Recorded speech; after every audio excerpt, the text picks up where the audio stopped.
وأشهد أن لا إله إلا الله وحده لا شريك له وأشهد أن محمدا عبده ورسوله أما بعد يا أيها الذين آمنوا اتقوا الله حق تقاته ولا تموتن إلا وأنتم مسلمون يا أيها الناس اتقوا ربكم الذي خلقكم من نفس واحدة وخلق منها زوجها وبث منهما رجالا كثيرا ونساء واتقوا الله الذي تساءلون به والأرحام إن الله كان عليكم رقيبا يا أيها الذين آمنوا اتقوا الله وقولوا قولا سديدا يصلح لكم أعمالكم ويغفر لكم ذنوبكم ومن يطع الله ورسوله فقد فاز فوزا عظيما فإن أصدق الحديث كتاب الله وخير الهدي هدي محمد صلى الله عليه وسلم وشر الأمور محدثاتها وكل محدثة بدعة وكل بدعة ضلالة وكل ضلالة في النار. வார்த்தைகளில் சிறந்தது அல்லாஹ்வுடைய வார்த்தை என்றும் வழிகாட்டுதலில் மிகச் சிறந்த வழிகாட்டுதல் நபிகள் நாயகம் ஸல்லல்லாஹு அலைஹி வஸல்லம் அவர்களின் வழிகாட்டுதல் என்றும் இந்த மார்க்கத்தில் அல்லாஹ்வினதும் அல்லாஹ்வுடைய தூதரினதும் அனுமதி இல்லாமல் நுழைவிக்கப்பட்ட மார்க்கமல்லாத காரியங்களை மார்க்கம் என்ற பெயரில் செய்யப்படுகின்ற எல்லா காரியங்களும் நூதன அனுஷ்டாண்டங்கள் என்றும் நூதன அனுஷ்டாண்டங்கள் அனைத்தும் பித்அத்துகள் அனைத்தும் நரகத்துக்கே இட்டுச் செல்லும் என்பதாக நபிகள் நாயகம் ஸல்லல்லாஹு அலைஹி வஸல்லம் அவர்கள் தமது ஒவ்வொரு உரைகளிலும் இந்த சமுதாயத்துக்கு ஞாபகப்படுத்தியதை நானும் ஞாபகப்படுத்திக் கொள்கிறேன். மதிப்புக்குரிய இஸ்லாமிய சகோதரர்களே, பெரியவர்களே, தாய்மார்களே, சகோதரிகளே, எந்த நோக்கத்துக்காக இந்த இடத்தில் நானும் நீங்களும் ஒன்று கூடியிருக்கிறோமோ அந்த நோக்கத்தை அல்லாஹு தாலா கபூல் செய்து ஒரு சிறந்த ஒரு சபையாக இந்த மார்க்கத்திலே தெளிவு பெற்று பிரிவதற்கான சந்தர்ப்பத்தையும் அல்லாஹ் எனக்கும் உங்களுக்கும் தந்தருள்வானாக என்ற பிரார்த்தனையோடு நபி ஸல்லல்லாஹு அலைஹி வஸல்லம் அவர்கள் இந்த மார்க்கத்தை தேடுவதற்காக படிப்பதற்காக முயற்சி செய்கின்ற அனைவர்களுக்கும் இந்த சமுதாயத்திலே இதற்காக முயற்சி செய்கின்ற அனைவருக்கும் அல்லாஹ்வுடைய தூதர் நபிகள் நாயகம் ஸல்லல்லாஹு அலைஹி வஸல்லம் அவர்கள் நிறைய பிரார்த்தனை செய்கிறார்கள். இஸ்லாமிய வரலாற்றில் நடைபெற்ற ஒரு முக்கியமான யுத்தம் தபூக் யுத்தம். அந்த யுத்தத்தின் பொழுது ரசூல் ஸல்லல்லாஹு அலைஹி வஸல்லம் அவர்கள் சஹாபாக்களை யுத்தம் செய்வதற்காக தொழுகையிலே எப்படி அணிவகுத்து சஃபாக நிற்பார்களோ அப்படி ரசூல் ஸல்லல்லாஹு அலைஹி வஸல்லம் அவர்கள் காலையிலே விடிந்தால் யுத்த சந்தர்ப்பத்திலே ரசூலுல்லாஹ் சஹாபாக்களை வரிசையாக வைக்கிறார்கள். அந்த சந்தர்ப்பத்திலே இஸ்லாமிய வரலாற்றிலே தோன்றிய மிகப்பெரிய ஹலீஃபாக்கள் சஹாபாக்கள் கலந்து கொண்ட அந்த யுத்தத்திலே அபூபக்கர், உமர், உஸ்மான் போன்ற பெரிய சஹாபாக்கள் அந்த வரிசையிலே இருக்கும் பொழுது எல்லா சஹாபாக்களும் ஆசை வைத்த ஒரு இடம்தான் அந்த இடம். அந்த சஹாபாக்களை தபூக் யுத்தத்தின் பொழுது இந்த படையை வழிநடத்தக்கூடிய தலைவர் யார்? நபி ஸல்லல்லாஹு அலைஹி வஸல்லம் அவர்கள் சஹாபாக்களை அணிவகுத்து வைக்கிறார்கள். இந்த நிகழ்வை குறித்து அறிவிக்கின்ற உமர் இப்னு கத்தாப் ரலியல்லாஹு தஆலா அன்ஹு அவர்கள் சொல்லுகிறார்கள், நான் சஃபிலே அமர்ந்து கொண்டிருக்கிறேன் ரசூலுல்லாஹ்வுடைய முகத்தை எட்டி எட்டி பார்க்கிறேன். இன்றைய யுத்தத்தில் உமரே வாருங்கள், நீங்கள் தான் இந்த படையை வழிநடத்த வேண்டும் என்ற பொறுப்பை ரசூலுல்லாஹ் தருவார்கள் என்று நான் ஆசை வைக்கிறேன். எட்டி எட்டி ரசூலுல்லாவை பார்க்கிறேன்.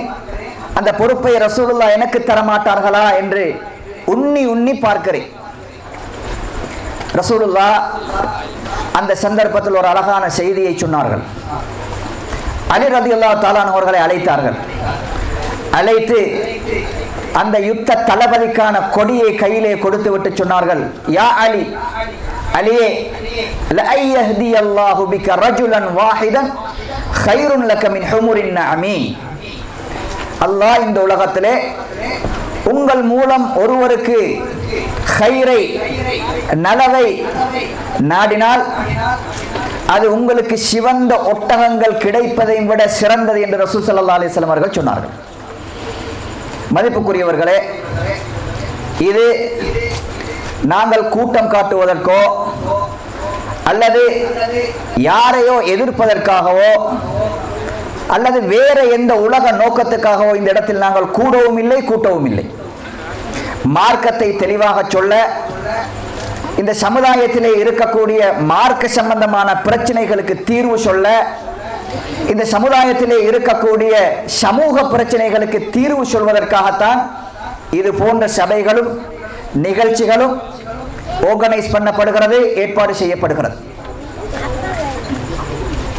மதிப்புக்குரியவர்களே, ஒரு முக்கியமான கவலையான செய்தியை இந்த இடத்தில் சொல்வதற்காகத்தான் இந்த இடத்தில் நான் நிற்கிறேன். உங்களுக்கு தெரியும், ஏற்கனவே எங்களுடைய இந்த பயான் நிகழ்ச்சிகள் சம்பந்தமாக இது நடைபெறுவதற்கு ஒரு வாரத்துக்கு முன்னாலே எங்களுடைய ஊர்களில் இது சம்பந்தமான அறிவித்தல்களை நாங்கள் கொடுத்தோம். இந்த 2 நாட்களும் நாம் ஆர்கனைஸ் பண்ணுகின்ற பயான் நிகழ்ச்சிகள் எந்த இடத்தில் எப்படி நடைபெற போகிறது என்ற தகவல்களை நாங்கள் பகிர்ந்தோம்.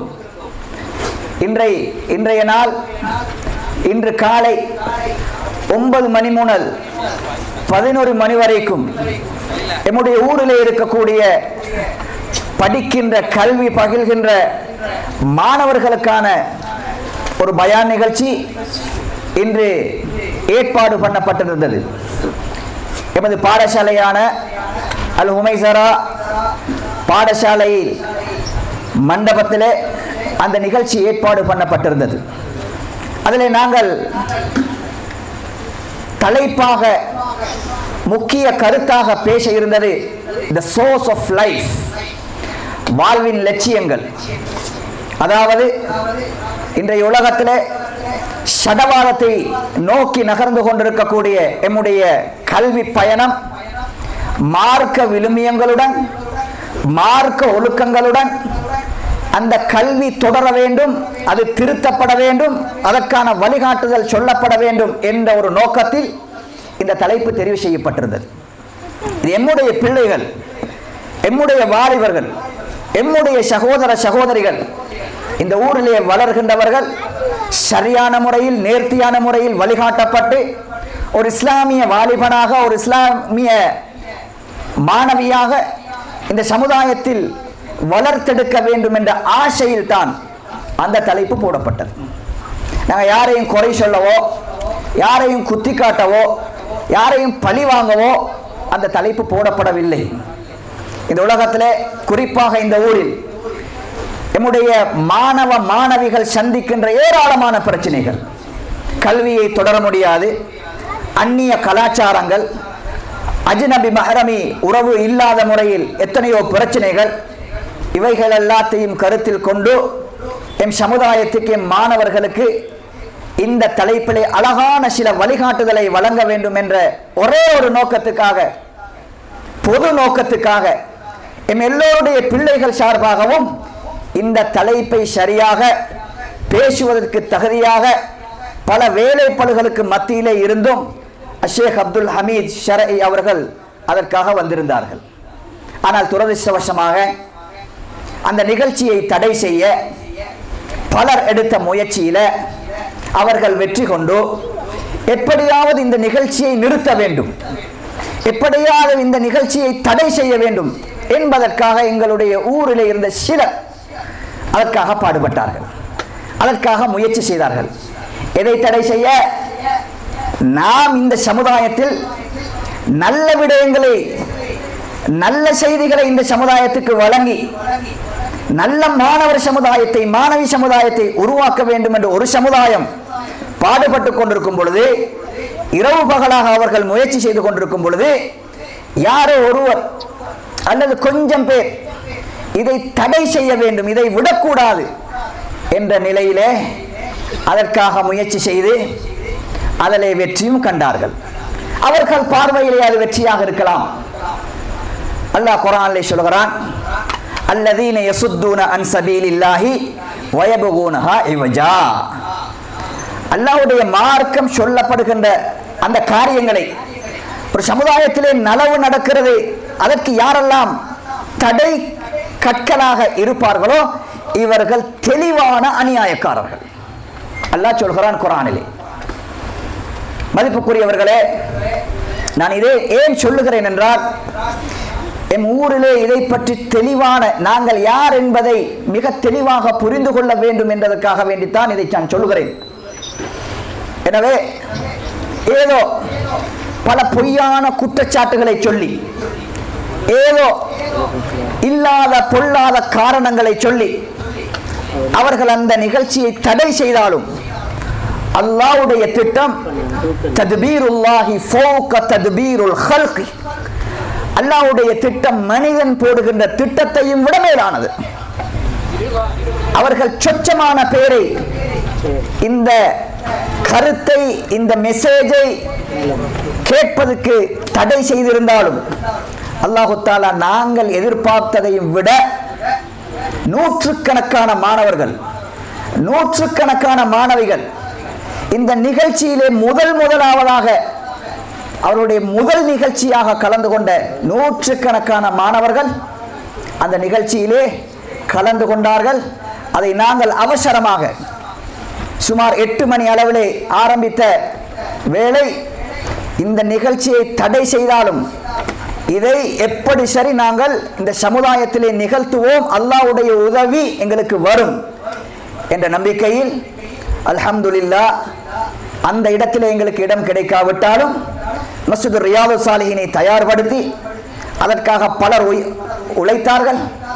பலர் எங்களுக்கு தெரியாமலே இதற்கு நாங்களும் உதவி செய்வோம், இந்த ஊரிலே நலவு நடக்குகிறது, நல்லது நடக்குகிறது, இதை யாரு தடை செய்தாலும் அவர்களுக்கு எதிராக நாங்களும் நிற்போம், நீங்கள் உங்கள் காரியங்களிலே முன்னெடுங்கள், நாங்கள் உங்களோடு கைகோர்ப்போம் என்று சொல்லி பல வாலிபர்கள், பல நல்லுள்ளம் கொண்டவர்கள், பல நல்ல மனிதர்கள் இதை ஒரு அவருக்குள் அவசரமாக தயார்படுத்தி அல்ஹம்துலில்லாஹ் எதிர்பார்த்ததையும் விட சிறப்பாக, எதிர்பார்த்ததையும் விட கிரேடாக அல்லாஹு தஆலா அதை நடாத்தி முடிப்பதற்கான அவ்வளவு திட்டத்தையும் அல்லாஹு தஆலா எங்களுக்கு தந்தான். அல்ஹம்துலில்லாஹ்.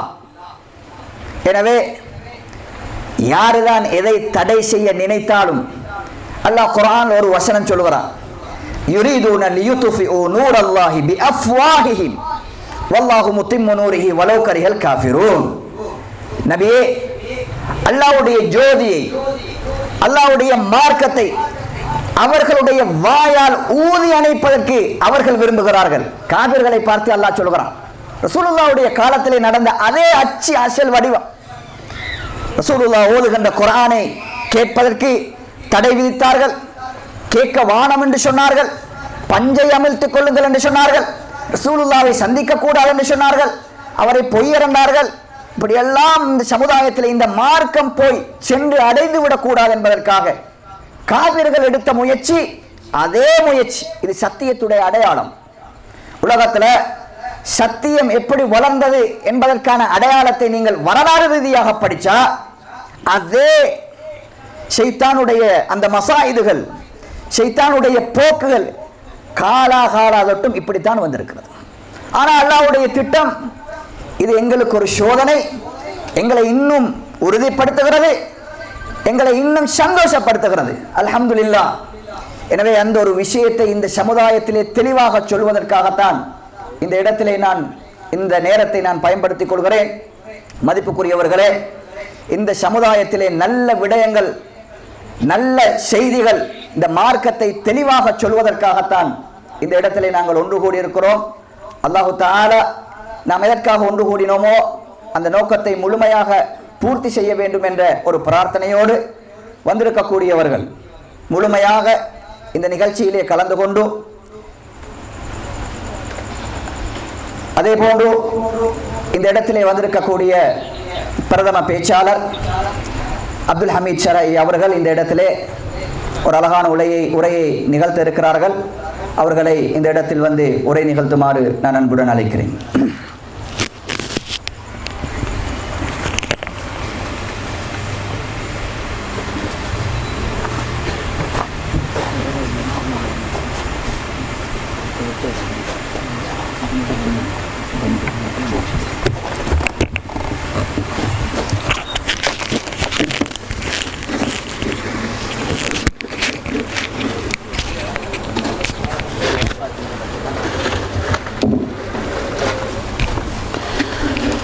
إن الحمد لله نحمده ونستعينه ونستغفره ونعوذ بالله من شرور أنفسنا ومن سيئات أعمالنا من يهده الله فلا مضل له ومن يضلله فلا هادي له وأشهد أن لا إله إلا الله وحده لا شريك له وأشهد أن محمدا عبده ورسوله يا أيها الذين آمنوا اتقوا الله حق تقاته ولا تموتن إلا وأنتم مسلمون يا أيها الناس اتقوا ربكم الذي خلقكم من نفس واحدة وخلق منها زوجها وبث منهما رجالا كثيرا ونساء واتقوا الله الذي تساءلون به والأرحام إن الله كان عليكم رقيبا. எல்லா புகழும் எல்லாம் வல்ல அல்லாஹ்வுக்கு சுப்ஹானஹு வ தஆலாவுக்கு சலாமும் ஸலவாத்தும் ஸல்லல்லாஹு அலைஹி வஸல்லம் அவர்கள் மீதும் சஹாபாக்கள் தாபீன்கள் தபஅ தாபீன்கள் நல்லோர்கள் எல்லோர் மீதும் என்றென்றும் எப்போதும் உண்டாகட்டுமாக. அன்புக்குரிய அருமை சகோதரர்களே, இன்றைய இந்த ஒன்றுகூடலில் நம்முடைய சமுதாயத்துக்கு தேவையான நம்முடைய வாரிசுகளை, நம்முடைய இளவட்டுக்களை நாம் எவ்வாறு உருவாக்குவது, பெற்றோர்களாகிய நாம் எவ்வாறு நடந்து கொள்வது என்கிற விடயத்தை கருப்பொருளாக வைத்தே என்னுடைய இந்த ஒரு சிறிய உரையை உங்களுக்கு ஆற்ற நான் நினைக்கிறேன். அன்புக்குரியவர்களே, முதலில் நாம் ஒரு முக்கியமான விஷயத்தை புரிந்து கொள்ள வேண்டும். நாம் ஒன்று கூடியிருப்பது அரசியல் நோக்கத்துக்காக, ஏதாவது ஒரு லாபத்துக்காக இல்லை, அல்லாஹ்வுக்காக, ஒரு மார்க்க விஷயத்துக்காக. இது அல்லாஹ் நமக்கு கண்டிப்பாக அதை கபூல் செய்யணும். அல்லாஹ்வுடைய மார்க்கம் பேசப்படுற இடத்துல நம்ம ஒன்று கூடினால் நிச்சயம் அல்லாஹ்வுடைய ரஹ்மத்து இறங்கும். நம்மளை பற்றி அல்லாஹ் தஆலா மலக்குமார்கள்ட்ட பேசுகிறான், இந்த மக்களுக்கு பாவ மன்னிப்புகள் அல்லாஹ் தஆலா கொடுக்குறான் அப்படிங்கிற ஹதீதுகள் எல்லாம் நமக்கெல்லாம் தெரியும். அது ரொம்ப பெரிய ஒரு முக்கியமான விஷயம். அல்லாஹ் என்னையும் உங்களையும் இஹ்லாஸோடு, பெருமை இல்லாமல், வேறு நோக்கங்கள் இல்லாமல் இஹ்லாஸோடு இந்த நிகழ்ச்சியை பேசவும் கேட்கவும் அல்லாஹ் தஆலா நமக்கு அந்த விஷயத்தை பூர்த்தியாக்கி தரான். முதல்ல நமக்கு தேவையான ஒரு விஷயம் இந்த மார்க்கம். மார்க்கம் தான் நம்முடைய முக்கியமான ஒரு இலக்காக இருக்கணும். இந்த உலகத்தில் பிறந்து மனிதன் எப்படியெல்லாம் வாழ்ந்துக்கிட்டு போயிட்டே இருக்கிறான். ஆனால் நாங்கள் இந்த வாழ்கிற இந்த உலகத்தில் பிறந்ததே மரணிக்கிறதுக்கு தான். நம்ம பிறந்ததே மரணிக்கிறது தான். ஆனால் மரணிக்கிறது வாழ்கிறதுக்காக. நம்ம எல்லார்கிட்டையும் அந்த லட்சியம், சொர்க்கம், மறுமை மௌத்துக்கு புற உள்ள வாழ்க்கை, அதுதான் நம்ம எல்லாருமே எடுத்துக்கிட்ட ஒரு லட்சியமாக இருக்குது. அப்போ நம்முடைய நோக்கமே அதுதான். நம்ம அல்லாஹ்வை வணங்குறது தான் நம்முடைய நோக்கம், மறுமை தான் நம்முடைய நோக்கம். அதனால தான் நம்ம இது தப்பு, அது ஹராம், இது இது வட்டி, இது தேவையில்லை, இது கூடாது, இது அல்லாஹ் வெறுக்கிறான், இது ரசூலுல்லாஹ் வெறுக்கிறாங்க, இதெல்லாம் உருவங்கள் வைக்கக்கூடாது, சிலை வைக்கக்கூடாது, இப்படியெல்லாம் நம்மளை கட்டுப்படுத்திட்டு இருக்கிறது எதுக்காகண்டா அந்த அல்லாஹ்வுக்காக, அந்த மார்க்கத்துக்காக. நம்ம மூளை, நம்முடைய மனசில், நம்முடைய தலையில் ஒரு மார்க்கம் இல்லாத, ஒரு தொழுகை இல்லாத, ஒரு ஒரு பாவத்தை செய்யக்கூடிய ஒருவராக இருந்தாலும் அவர்கிட்ட ஒரு மூலையில் இந்த மார்க்கம் இருக்கும். உதாரணமாக டென்மார்க்கில் நபிகள் நாயகம் ஸல்லல்லாஹு அலைஹி வஸல்லம் அவர்களுக்கு ஒரு கேலி சித்திரம் வெளியான காலம். அந்த காலத்தில் டென்மார்க்குக்கு எதிராக ஆர்ப்பாட்டங்கள், அந்த கொடியை எரிச்சு பெரிய ஊர்வலங்கள் எல்லா ஊர்லேயும் நடந்துச்சு. அதில் முன்னுக்கு நின்றுக்கிட்டு ஆர்ப்பாட்டம் செஞ்சு நபியை கேவலப்படுத்துகிறையா அப்படின்னு மடித்து கட்டிக்கு நின்றவர், பள்ளி பக்கமும் போகாதவர், பள்ளிக்கு உள்ளுக்கு என்ன கலர் பெயிண்ட்டுன்னு தெரியாதவர், பாருக்கு போய் வந்தவர். அப்போ என்ன இருக்குன்னா, அந்த அல்லாஹ் ரசூல், அந்த மார்க்கம் அப்படிங்கிறது கொஞ்சமாவது அங்கே இருக்குது. இருக்க போய் தான் நபியை எவன்டா கேவலப்படுத்துறது, நபிக்கு யார கேலி சித்திரம் எழுதுறது அப்படிங்கிற ஒரு உள் உணர்வு வருது. ஏன்னா நம்ம நபியை நேசிக்கிறோம், உயிரை விட மேலாக மதிக்கிறோம். இது நம்ம எல்லாருக்குள்ளேயுமே இருக்குது. ஆனால் நம்ம இதை தூசி தட்டி துப்புரவு பண்ணி ஈமானில் இன்னும் உயர்ந்துக்கிட்டே இருக்கணும். அல்லாஹ் குர்ஆனில் ஈமான் கொண்டவர்களே ஈமான் கொள்ளுங்கிறான். அப்படின்னா என்ன அர்த்தம்? அதான் ஈமான் கொண்டவர்களே என்று கூப்பிட்றான்னு. அப்போ ஈமான் கொள்ளுங்கன்னு சொல்கிறான்னு. மறுபடியும் நாம் அதில் இன்னும் ஊர்ஜிதமாகி, உறுதியாகி, பலமாகி அப்படியே போகணும். நபிகள் நாயகம் ஸல்லல்லாஹு அலைஹி வஸல்லம் அவங்க சொல்கிறாங்க, முஸ்லீம் கிரந்தத்தில் பதிவாயிருக்கக்கூடிய ஒரு ஹதீஸ், 1540வது ஹதீஸ், அல் முஃமினுல் கவி خير وأحب إلى الله من المؤمن الضعيف وفي كل خير. பலமுள்ள ஒரு மூமின், உறுதியான ஒரு மூமின் அல்லாஹ்விடத்தில் விரும்பத்துக்குரியவனும் சிறந்தவனுமாக இருக்கிறான் பலகீனமான மூமினை விட. ஆனால் ரெண்டு பேர்லையும் நலவு. ஈமான் கொண்டாலே அவருக்கு என்ன இருக்குது, ஒரு நலவு இருக்குது. ஆனால் அதுலேயும் சிறந்த ஒரு மூமினா, உறுதியான மூமினா இருக்கணும், பலமுள்ள மூமினா இருக்கணும். நம்ம ஒரு பலமுள்ள ஒரு மூமினா இருக்கணும். இன்னும் நாம் இந்த மார்க்கத்துக்குள்ளே நுழையணும். முக்கியமான விஷயங்களை நாங்கள் ரொம்ப உறுதியாக இருக்கணும். அப்போ தான் நமக்கு இங்கேயும் அங்கேயும் வெற்றியாக இருக்கும். இப்போ இந்த உலகத்தில் அல்லாஹ், மார்க்கம், குர்ஆன், ஹதீது தடுத்த விஷயம் இருக்குது தானே, நமக்கு ஒரு மாயையாக, அழகாக, இன்ட்ரெஸ்டாக, சுகமாக, நல்லா காட்டப்படுமே தவிர அது உண்மையிலே நல்லதில்லை. மார்க்கம் தடுத்த ஒரு விஷயத்தை செய்கிறது ஒரு சுகமாக இருக்கும். அப்போ மது அருந்துறவர், அவருக்கு அது கடும் எப்பி தான், ஆனால் உண்மையிலே நல்லதா? அவர் அதில் பாதிக்கப்படுறார். அதில் அவர் தன்னை இழக்கிறார், மானத்தை இழக்கிறார், மரியாதை இழக்கிறார், குடும்பத்தை இழக்கிறார், உயிரை இழக்கிறார், பல நோய்களுக்கு, இன்னல்களுக்கும் ஆளாகிறார். அப்போ உண்மையிலேயே அது நல்லதில்லை. மார்க்கம் சொன்ன விஷயம் இருக்குது இல்லையா, அல்லாஹ், ரசூல், குர்ஆன், ஹதீத் நமக்கு சொன்ன விஷயம் இருக்குது இல்லையா, அது பாரமாக இருக்கும், கொஞ்சம் கஷ்டமாக இருக்கும். தஹஜ்ஜுதுக்கு எழும்பணும், நோன்பு வைக்கணும், பள்ளிக்கு போகணும், சுபகு தொழணும், பொழைச்ச காசில் கணக்கு பார்த்து சக்காத்தை கொடுக்கணும், இருக்கிற காசை ஓட்டி தர்மம் செய்யணும். கொஞ்சம் கஷ்டமாக, சிரமமாக, அப்படித்தான் ஷைத்தான் காட்டுவான். ஆனால் உண்மையிலே அதில் ஒரு பெரிய நிம்மதி இருக்குது, மறுமையில் கிடைக்குது. இந்த உலகத்திலேயும் நமக்கு அதில் ஒரு நிம்மதி இருக்கத்தான் செய்யுது. அதனால் இன்னைக்கு அது நிரூபிக்கப்பட்டு நிறைய பேர் இஸ்லாத்துக்கு என்ன செய்கிறாங்க, வந்துக்கிட்டே இருக்கிறத நாங்கள் பார்க்கலாம். அதில் ஒரு நிம்மதி இருக்குது. தொழுகையில் ஒரு தொழுகையால் தொழுகிறதுனால அவருக்கு ஒரு சிரமம் அப்படின்னு நம்ம நினைக்கிறோம். ஒவ்வொரு நாளும் நம்ம 5 நேரம் தொழுகிறதுனால எவ்வளோ பெரிய நலவு இருக்குது அப்படிங்கிறது கொரோனாவிலேயே தெரிஞ்சு போச்சு. கையை கழுவுங்க, அடிக்கடி கையை கழுவுங்க. நாங்கள் தான் எல்லா நாளும் கழுவிட்டே இருக்கிறோமே. நாங்கள் ஒரு நாளைக்கு 5 வக்து கழுவுறோம். கையை மட்டுமா கழுவுறோம், முகத்தை கழுவுறோம். இந்த காது சோனையிலேயே டெத்தான செல்லை துறைச்சி விட்றோம். நம்ம காதுலேயே டெத் செல் இருக்கக்கூடாது, துறைச்சிடுறோம். கையை முடங்கை வரைக்கும் கழுவுறோம். இவ்வளோ தான் கழுவிச்சேன், நாங்கள் இங்கே வரை கழுவுறோம். முகத்தை கழுவுறோம், காலை கழுவுறோம். நாங்கள் கை கொடுத்தா எங்களுக்கு என்ன பிரச்சனை? எவ்வளவு ஆரோக்கியம் அதில் இருக்குது. அப்போ மார்க்க விஷயமாக அடுக்கிக்கிட்டே போகலாம், ஒவ்வொரு விஷயமா சொல்லிக்கிட்டே போகலாம். இந்த நெத்தியை கொண்டு போய் நிலத்தில் வைக்கிறதுனால சயின்டிஃபிக்கலாக நிரூபிக்கப்பட்ட உண்மை என்னென்றா, அவன்கிட்ட பாசிட்டிவ் தாட்ஸ் அதிகமாகும். இன்று சயின்டிஃபிக்கலாக நிரூபிக்கப்பட்டது. எப்படி அது நிரூபிக்கப்படுதுண்டா, இந்த புவியீர்ப்பு விசை நெத்தியோடு நேரடியாக தாக்கம் செலுத்தும் போது இதில் சுரக்கக்கூடிய ஹார்மோன் அவருக்கு பாசிட்டிவ் தாட்ஸை உருவாக்குது.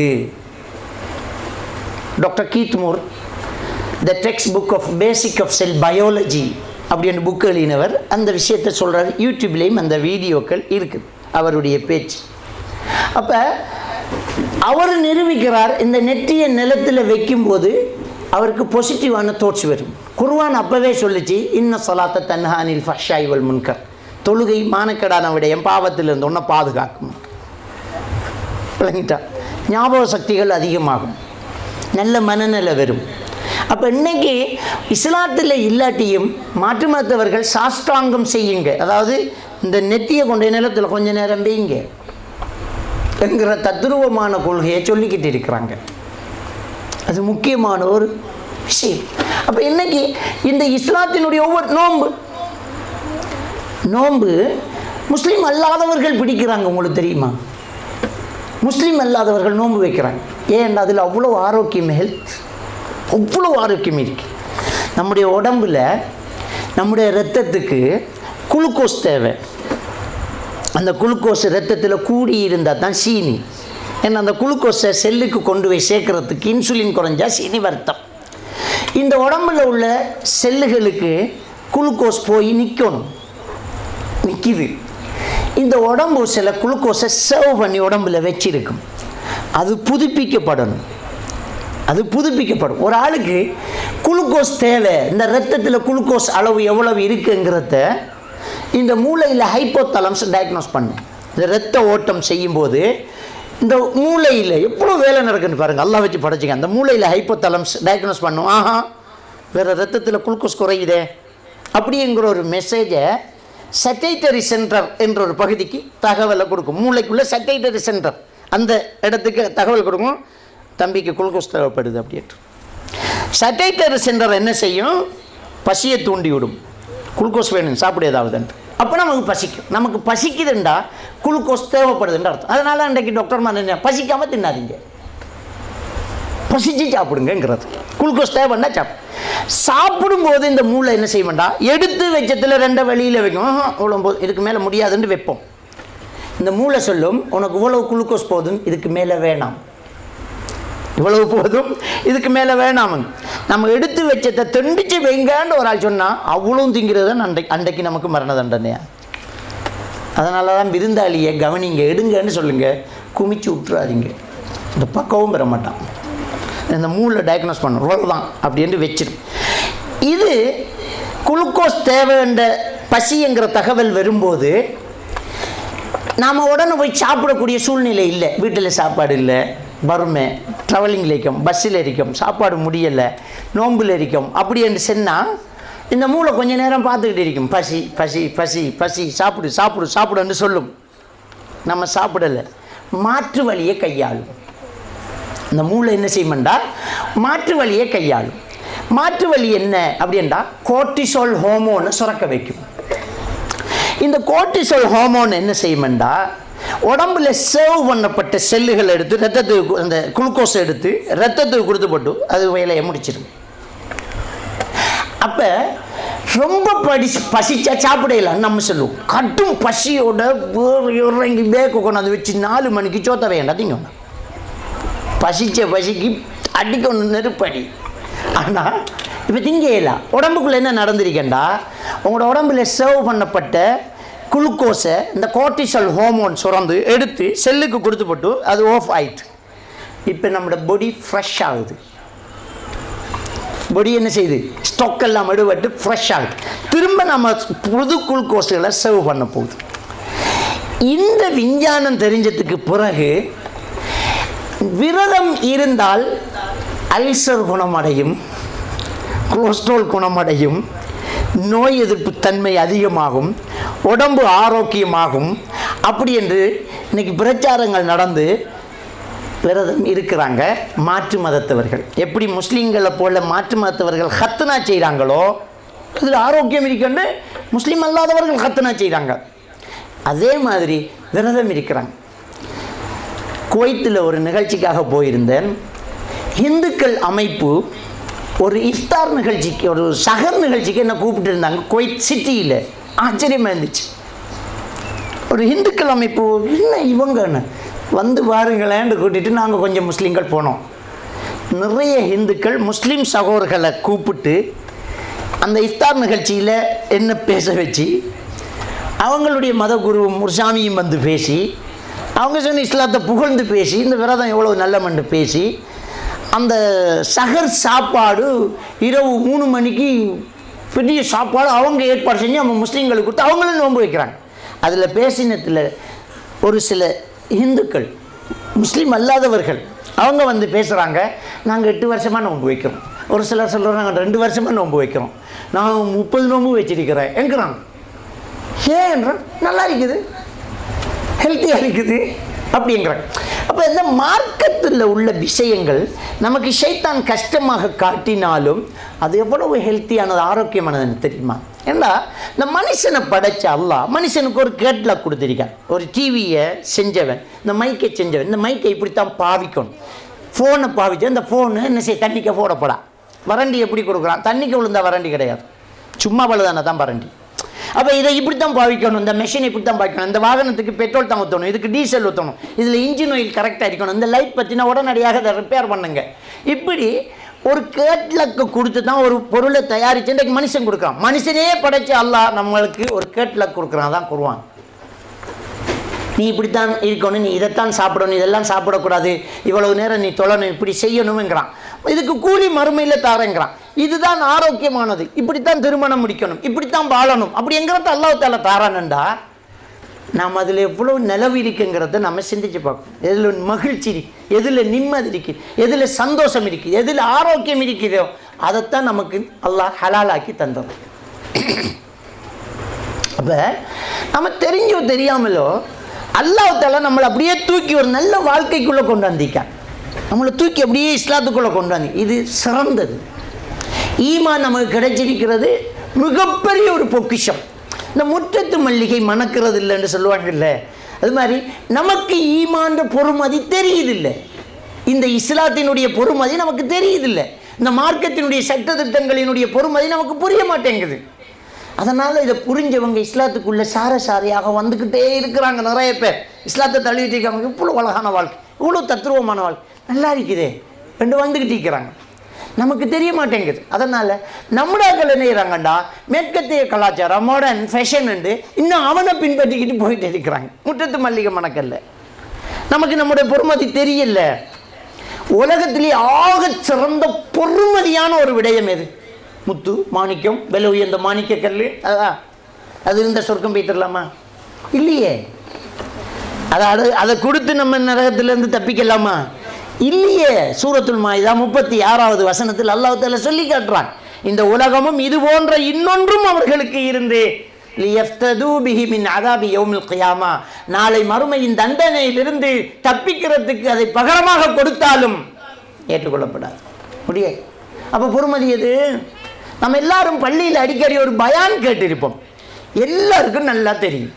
லா இலாஹ இல்லல்லாஹ்வை தராசின் ஒரு தட்டிலையும், இந்த 7 வானம் அதில் உள்ளது, 7 பூமி இதில் உள்ளது, எல்லாத்தையும் இன்னொரு தட்டில் வச்சாலும் இந்த கலிமா கதிக்கும் அப்படிங்கிற பயானை கேட்டிக்கன்னு யோசிக்கல. இந்த பயானை என்னடா வானம் பூமி அப்படி எல்லாத்தையும் தராசில் ஒரு தட்டிலையும் இந்த லா இலாஹ இல்லல்லாஹ் கூட நம்மளோட கட் பண்ண ஒரு பேப்பரில் உருட்டினது தான் பேர். இதை தூக்கி வச்சா இதுதான் கதிக்குங்க. என்னென்னு தெரியல. உண்மை என்ன தெரியுமா? இந்த 7 வானம் பூமி அதில் உள்ளது எல்லாமே நம்மக்கிட்ட இருந்தாலும் அதை வச்சு நம்ம சொர்க்கம் போக முடியாது, கபருக்கு தப்ப முடியாது. ஆனால் லா இலாஹ இல்லல்லாஹ் இருந்தால் நாம் தப்பலாம். இந்த உலகத்திலே நம்பர் 1 பணக்காரனாரு எலன் மஸ்க். இஸ்லாத்தை இன்னும் தழுவல தானே. இப்போ அவன் செத்தா சொர்க்கம் போகலாமா? இல்லை.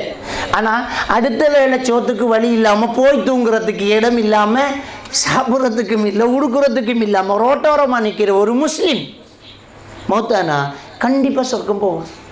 ஏன்னா அந்த கலிமா ரொம்ப பொறுமதியானது. இதான் அந்த ஹதீஸ். கலிமா ஒரு தட்டிலையும் வானம் பூமி எல்லாம் ஒரு தட்டிலையும் இருந்தால் இதுதான் கிடைக்கும். ஏன்னா அவ்வளோ வெயிட்டு கூடினது இந்த கலிமா லா இலாஹ இல்லல்லாஹ். நாம் நோன்புகளுக்கு பயான் கேட்க போவோம். பிலால் ரலியத்தான் அடிமை கல் எடுத்து வச்சாங்க, சுமையார் ரலியத்தான் அடிமை அடிவகத்தில் குத்தி கொல்லப்பட்டாங்க, யாசிர் ரலியத்தான் அடிமை 2 கிழிக்கப்பட்டாங்க, நெருப்பில் தூக்கி போடப்பட்டாங்க. இவங்கெல்லாம் பாருங்க அப்படின்னு சொல்லக்குள்ள நமக்கு இப்படி சொர்க்கம் அப்படின்னு. ஒன்றுமில்லாமல் திண்ணை இல்லாமல் அடிமையாக இருந்து அநியாயம் செய்யப்பட்டு கொல்லப்பட்டவங்களை சொல்லும்போது அவங்க சொர்க்கம் அப்படின்னு பெருமையாக பயானம் கேட்டுக்கிட்டு வருவோம். நமக்கு அன்னைக்கு கொஞ்சம் லாபம் குறைஞ்சாயின்னு அல்லாஹ் இவ்வளவு நாள் தொழுகிறோம், என்னத்தை கிழிச்சோம், அழகான வீடு இருக்கும், இதை வீடா அப்படி. மோட்டர் பைக்கில் இருக்கும், ஒரு கார் இல்லையம்போ. புஷ் சைக்கிள் இருக்கும், ஒரு மோட்டர் பைக்கில் இல்லையம்போ. பிரச்சனையை தான் நாம் பார்க்கோம். அல்லாஹ் குர்ஆன்ல சொல்றான், அம்மா பி நிஅமத்தி ரப்பிக்க ஃபஹத்தீஸ். அல்லாஹ் உனக்கு தந்த நிஅமத்தை வெளியில் பேசுங்கிறான். என்ன நிஅமத்தை பேசணும்? நம்ம என்ன இல்லையோ அதைத்தான் நம்ம பார்க்குறோம், என்ன இல்லையோ அதைத்தான் பார்க்குறோம். என்ன இருக்குது அதை பேச மாட்டோங்க. எதை பேசித்தரலாம்? இல்லாத பேசலாம்னா இல்லாது என்ன? கால் இல்லை, கை இல்லை, கண் பார்வை இல்லை, ஊனம், வீடு இல்லை, வளவு இல்லை, ரோட்டில் நிற்கும், பிச்சை எடுக்கும். சரி, ஆனால் இதை எல்லாத்தையும் விட பொறுமதியான ஒன்று இருக்குதா இல்லையா? ஈமான் அல்லாஹ் தந்திருக்கானே சுப்ஹான் அல்லாஹ். இதை மட்டும் தந்துட்டு எல்லாத்தையும் எடுத்தாலும் ஒன்றும் இல்லையே. ஒரு விஷயத்தை புரிஞ்சு கொள்ளணும். ஈமானுக்காக எதையும் இழக்கலாம், எதற்காக வேண்டியும் ஈமானை இழக்கக்கூடாது. இது முக்கியமானது. எதற்காக வேண்டி ஈமானை இழக்கக்கூடாது. ஆனால் ஈமானுக்காக எதையும் இழக்கலாம். அதனால தான் விட்டு போட்டு மதீனாவுக்கு போனாங்க. ஈமானுக்காக போனாங்க. இல்லை வேலாம் வச்சுக்கோ, ஓடு அள்ளிக்கோ, நான் போகிறேன் என்று போனாங்க. பெரிய வசதியான ஒரு அப்துல் ரஹ்மான் இப்னு அவுஃப் அகதியாக போய் நின்றுட்டாங்க. அங்கே போய் கேட்டாங்க, மார்க்கெட் எங்கே இருக்குன்னு காட்டுங்கட்டாங்க. மார்க்கெட்டை காட்டுங்க, நான் பொழைச்சிக்க. அங்கே இருக்கு சொத்து சுகம், வச்சுக்க, எடுத்துக்க. அப்போ ஈமான் என்கிற ஒன்றோட பொறுமதி நமக்கு தெரியணும். அல்லாஹ் நமக்கு தந்திருக்காங்க, தந்தத்தை தூக்கி எறியப்படாது. இப்போ உங்களோட கையில் பொறுமதியான ஒரு 10 கோடி ரூபாயோட கல் ஒன்றை தந்திருக்கு, அது தூக்கி எறிஞ்சு விளையாடலாமா? அந்த கல்லை கையில் வச்சுக்கிட்டு அதை தூக்கி போட்டு 10 ரூபா காசை தோண்டிக்கு நிற்கலாமா? சின்ன என்ன செய்வோம் நம்ம? அப்படி ஒருத்தர் செஞ்சாடா ஏமாடு, இவ்வளவு பொறுமதியான கல்லை தூக்கி போட்டுட்டு ஒரு பார்சல் சோத்தில் நிற்காண்டா இவன், சொல்லுவோமா இல்லையா? அப்போ அவ்வளோ பெரிய ஈமான் நம்முடைய கையில் இருக்கும்போது என்ன குறை சொல்கிறேன்? நம்ம என்ன குறை சொல்லலாம்? எனக்கு முகமெல்லாம் பரு, என்ன அல்லாஹ் A level ஃபெயில், 3 தரம் எழுதி மெடிசின் கிடைக்கல, இனி நான் தொட மாட்டேன். அப்போ என்ன நினச்சிக்கிட்டேன்? நம்ம வாழ்க்கைண்டா இதான் நினச்சிட்டோம். மெடிசின், ஜப்பு, வீடு, காரு, நல்ல உடுப்பு, வெள்ளத்தோல், இதானே நம்ம வாழ்க்கைன்னு நினச்சிட்டு இருக்கிறோம். எல்லாமே அழிஞ்சு போகும்.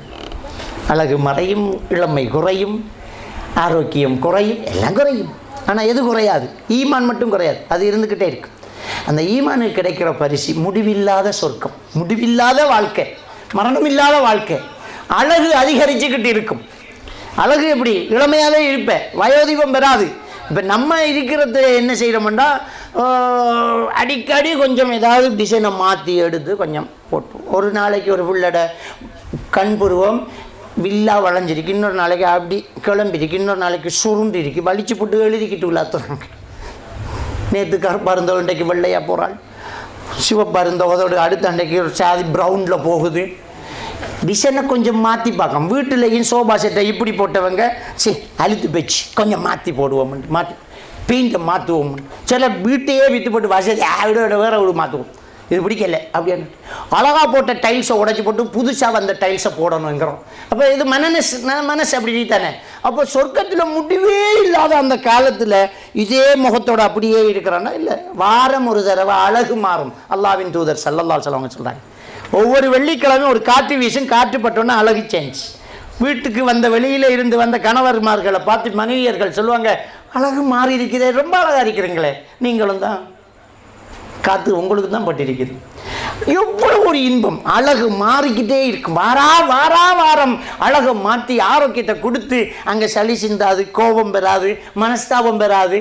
அங்கே என்ன செய்யாது, 1க்கு போகிறதில்ல, 2க்கு போகிறதில்ல, சாப்பிட்டுட்டே இருப்பார். அவர் ஏப்பம் விடுவார், அது கூட கஸ்தூரி வாசையாக இருக்குன்னு சாப்பாடு சமைச்சிடும். அடுத்து சாப்பாடு, ஒரு பழத்தை எடுத்து ஒரு கடி, அந்த கடிக்கு ஒரு டேஸ்ட், அடுத்த கடிக்கு இன்னொரு டேஸ்ட்டு தான். சாப்பிடணும்னு ஒரு பழத்தை ஒரு மரத்தில் பார்க்கும்போது அந்த குலை குனிந்து வரும், அதை பறித்து இந்த சொர்க்கவாதி சாப்பிடுவார். ஃபீஹா மா தஷ்தஹி அன்ஃபுசுக்கும். இது போக அல்லாஹ் சொல்கிறார், அங்கே நீங்கள் நினைக்கிறதெல்லாம் நடக்கும் அப்படின்னு. இவ்வளோ பெரிய ஒரு சொர்க்கம் நமக்கு கிடைக்கிறதுக்கு நாம் ஈடாக கொடுக்கறது ஒரு சின்ன விஷயம். அல்லாஹ் சொன்னதை செய்கிறது. உன்னோட வசதிக்கும் வாய்ப்புக்கும் வயதுக்கும் ஆரோக்கியத்துக்கு ஏற்ற மாதிரி செய்யும். தொலை சொல்கிறான்ல, என்னால் முடியா உட்காந்து தொலை சொல்கிறான்ல, என்னால் முடியா படுத்துக்கிட்டு தொலை சொல்கிறான்ல, பயணத்தில் இருக்கிற சேர்த்து உன்னால் முடிந்த அளவு அல்லாஹ்வுக்கு கட்டுப்படுறது தான், அதுக்கு கிடைக்கிற கூலி தான் இது. இப்போ இந்த தொழுகையில் மாற்று சில மதத்தில் தன்னை காயப்படுத்துறது, தீ குதிக்கிறது, ஊசி ஏற்றுறது எல்லாம் செஞ்சுக்கிட்டு தன்னை காயப்படுத்துகிறாங்க. அப்படியாக ஏதாவது மார்க்கத்தில் இருக்குதா? எங்கேயாவது இந்த மாதத்தில் ஊசி ஏற்றும் கண்டு இருக்குதா? நம்ம ஆட்களில் கொஞ்சம் பேர் தலை பக்கத்துக்கு ஏற்றுறாங்க, அது நம்ம ஏற்றுக்கொள்ளலை.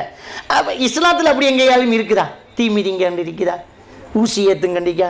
இப்படி கத்தியால் வெட்டி காட்டுங்க கண்டிக்கா? ரத்தம் எடுத்து காட்டுங்க?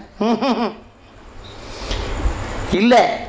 வெயிலில் ஒரு சகோதரர் நின்றுக்கிட்டு இருக்கிறார், நேர்ச்சி வச்சுக்கிறார். வெயிலே நிற்பேன், யார்கிட்டையுமே பேச மாட்டேன், உட்கார மாட்டேன், நோம்பு இருப்பேன் உட்காரார். ரசூலுல்லாஹி ஸல்லல்லாஹு அலைஹி வஸல்லம் மிம்பரில் ஜும்மா ஆகிட்டு இருந்தவர் இடையில என்ன அந்த ஆள் அப்படியே நிற்கிறாரு, அவர் யாருன்னு கேட்குறாங்க. அவர் பேர் இன்னது, அவர் பேர் இன்னது, நேர்ச்சி வச்சுக்கிறார். ரசூலுல்லாஹ் வெயிலில் நிற்கணும், யார்கிட்டையும் பேச மாட்டேன், உட்கார மாட்டேன், அப்படி வந்து நேர்ச்சி வச்சுக்கிறோம். நாள் ஃபுல்லாக நிற்க போகிறான் அவர். ரசூலுல்லாஹ் சொல்கிறாங்க, நோன்பை மட்டும் தொடரட்டும், இணலில் வந்து நிற்கட்டும், உட்காரட்டும், மற்றவர்களிடம் பேசட்டும், சொல்லுங்க அவர்கிட்டன்ட்டாங்க. உங்களை வருத்தி கொள்றதுக்கு அல்லாஹ்க்கு எந்த தேவையும் கிடையாதுங்க. அவ்வளோ அழகான எளிமையான இந்த மார்க்கத்தில் நாம் செய்கிற வணக்கம் கூட நமக்கு நல்லது தான். எந்த அளவுக்கு நபிகள் நாயகம் ஸல்லல்லாஹு அலைஹி வஸல்லம் சொல்கிறாங்கண்டா, உன் மனைவிக்கு ஒரு கவலை உணவை ஊட்டி விடு, உனக்கு நன்மை தாரங்க. நீ பொண்டாட்டியோட இறக்கம் வைக்கிறதுக்கு நான் நன்மை தாரங்கிறேன். இதை விட நல்ல மார்க்கம் எங்கே இருக்குது? நீ மனைவியோட இறக்கமாயிடி, ஒரு கவலை உணவை ஊட்டி விடு, நன்மை தாரங்க. அப்போ என்ன செய்யக்கூடாது? கண்டவளுக்கெல்லாம் ஊட்டி கொடுத்துடாது, அதுக்கு நரகம் தான் கிடைக்கும். உனக்கு என்ன ஆசை? ஊட்டி விடணுமா? பொண்டாட்டிக்கு ஊட்டி விடு, பொண்டாட்டிக்கு ஊட்டி. ஒரு மாடர்ன் ட்ரெஸ் பண்ணிக்கிட்டு வார, ஒரு மாதிரியாக உடுத்துக்கிட்டு வார ஒரு பொம்பளையை நீ பார்த்து பார்த்து ரசிக்கிறியா? பார்க்கணும் தானே. பொண்டாட்டிக்கு நல்லா வேண்டி கொடு, நல்ல உடுப்பை வேண்டி கொடுத்து நல்லா பாரு, இதுக்கு நன்மை நீ பாரு, நன்மை அதை பாரு, நரகம்.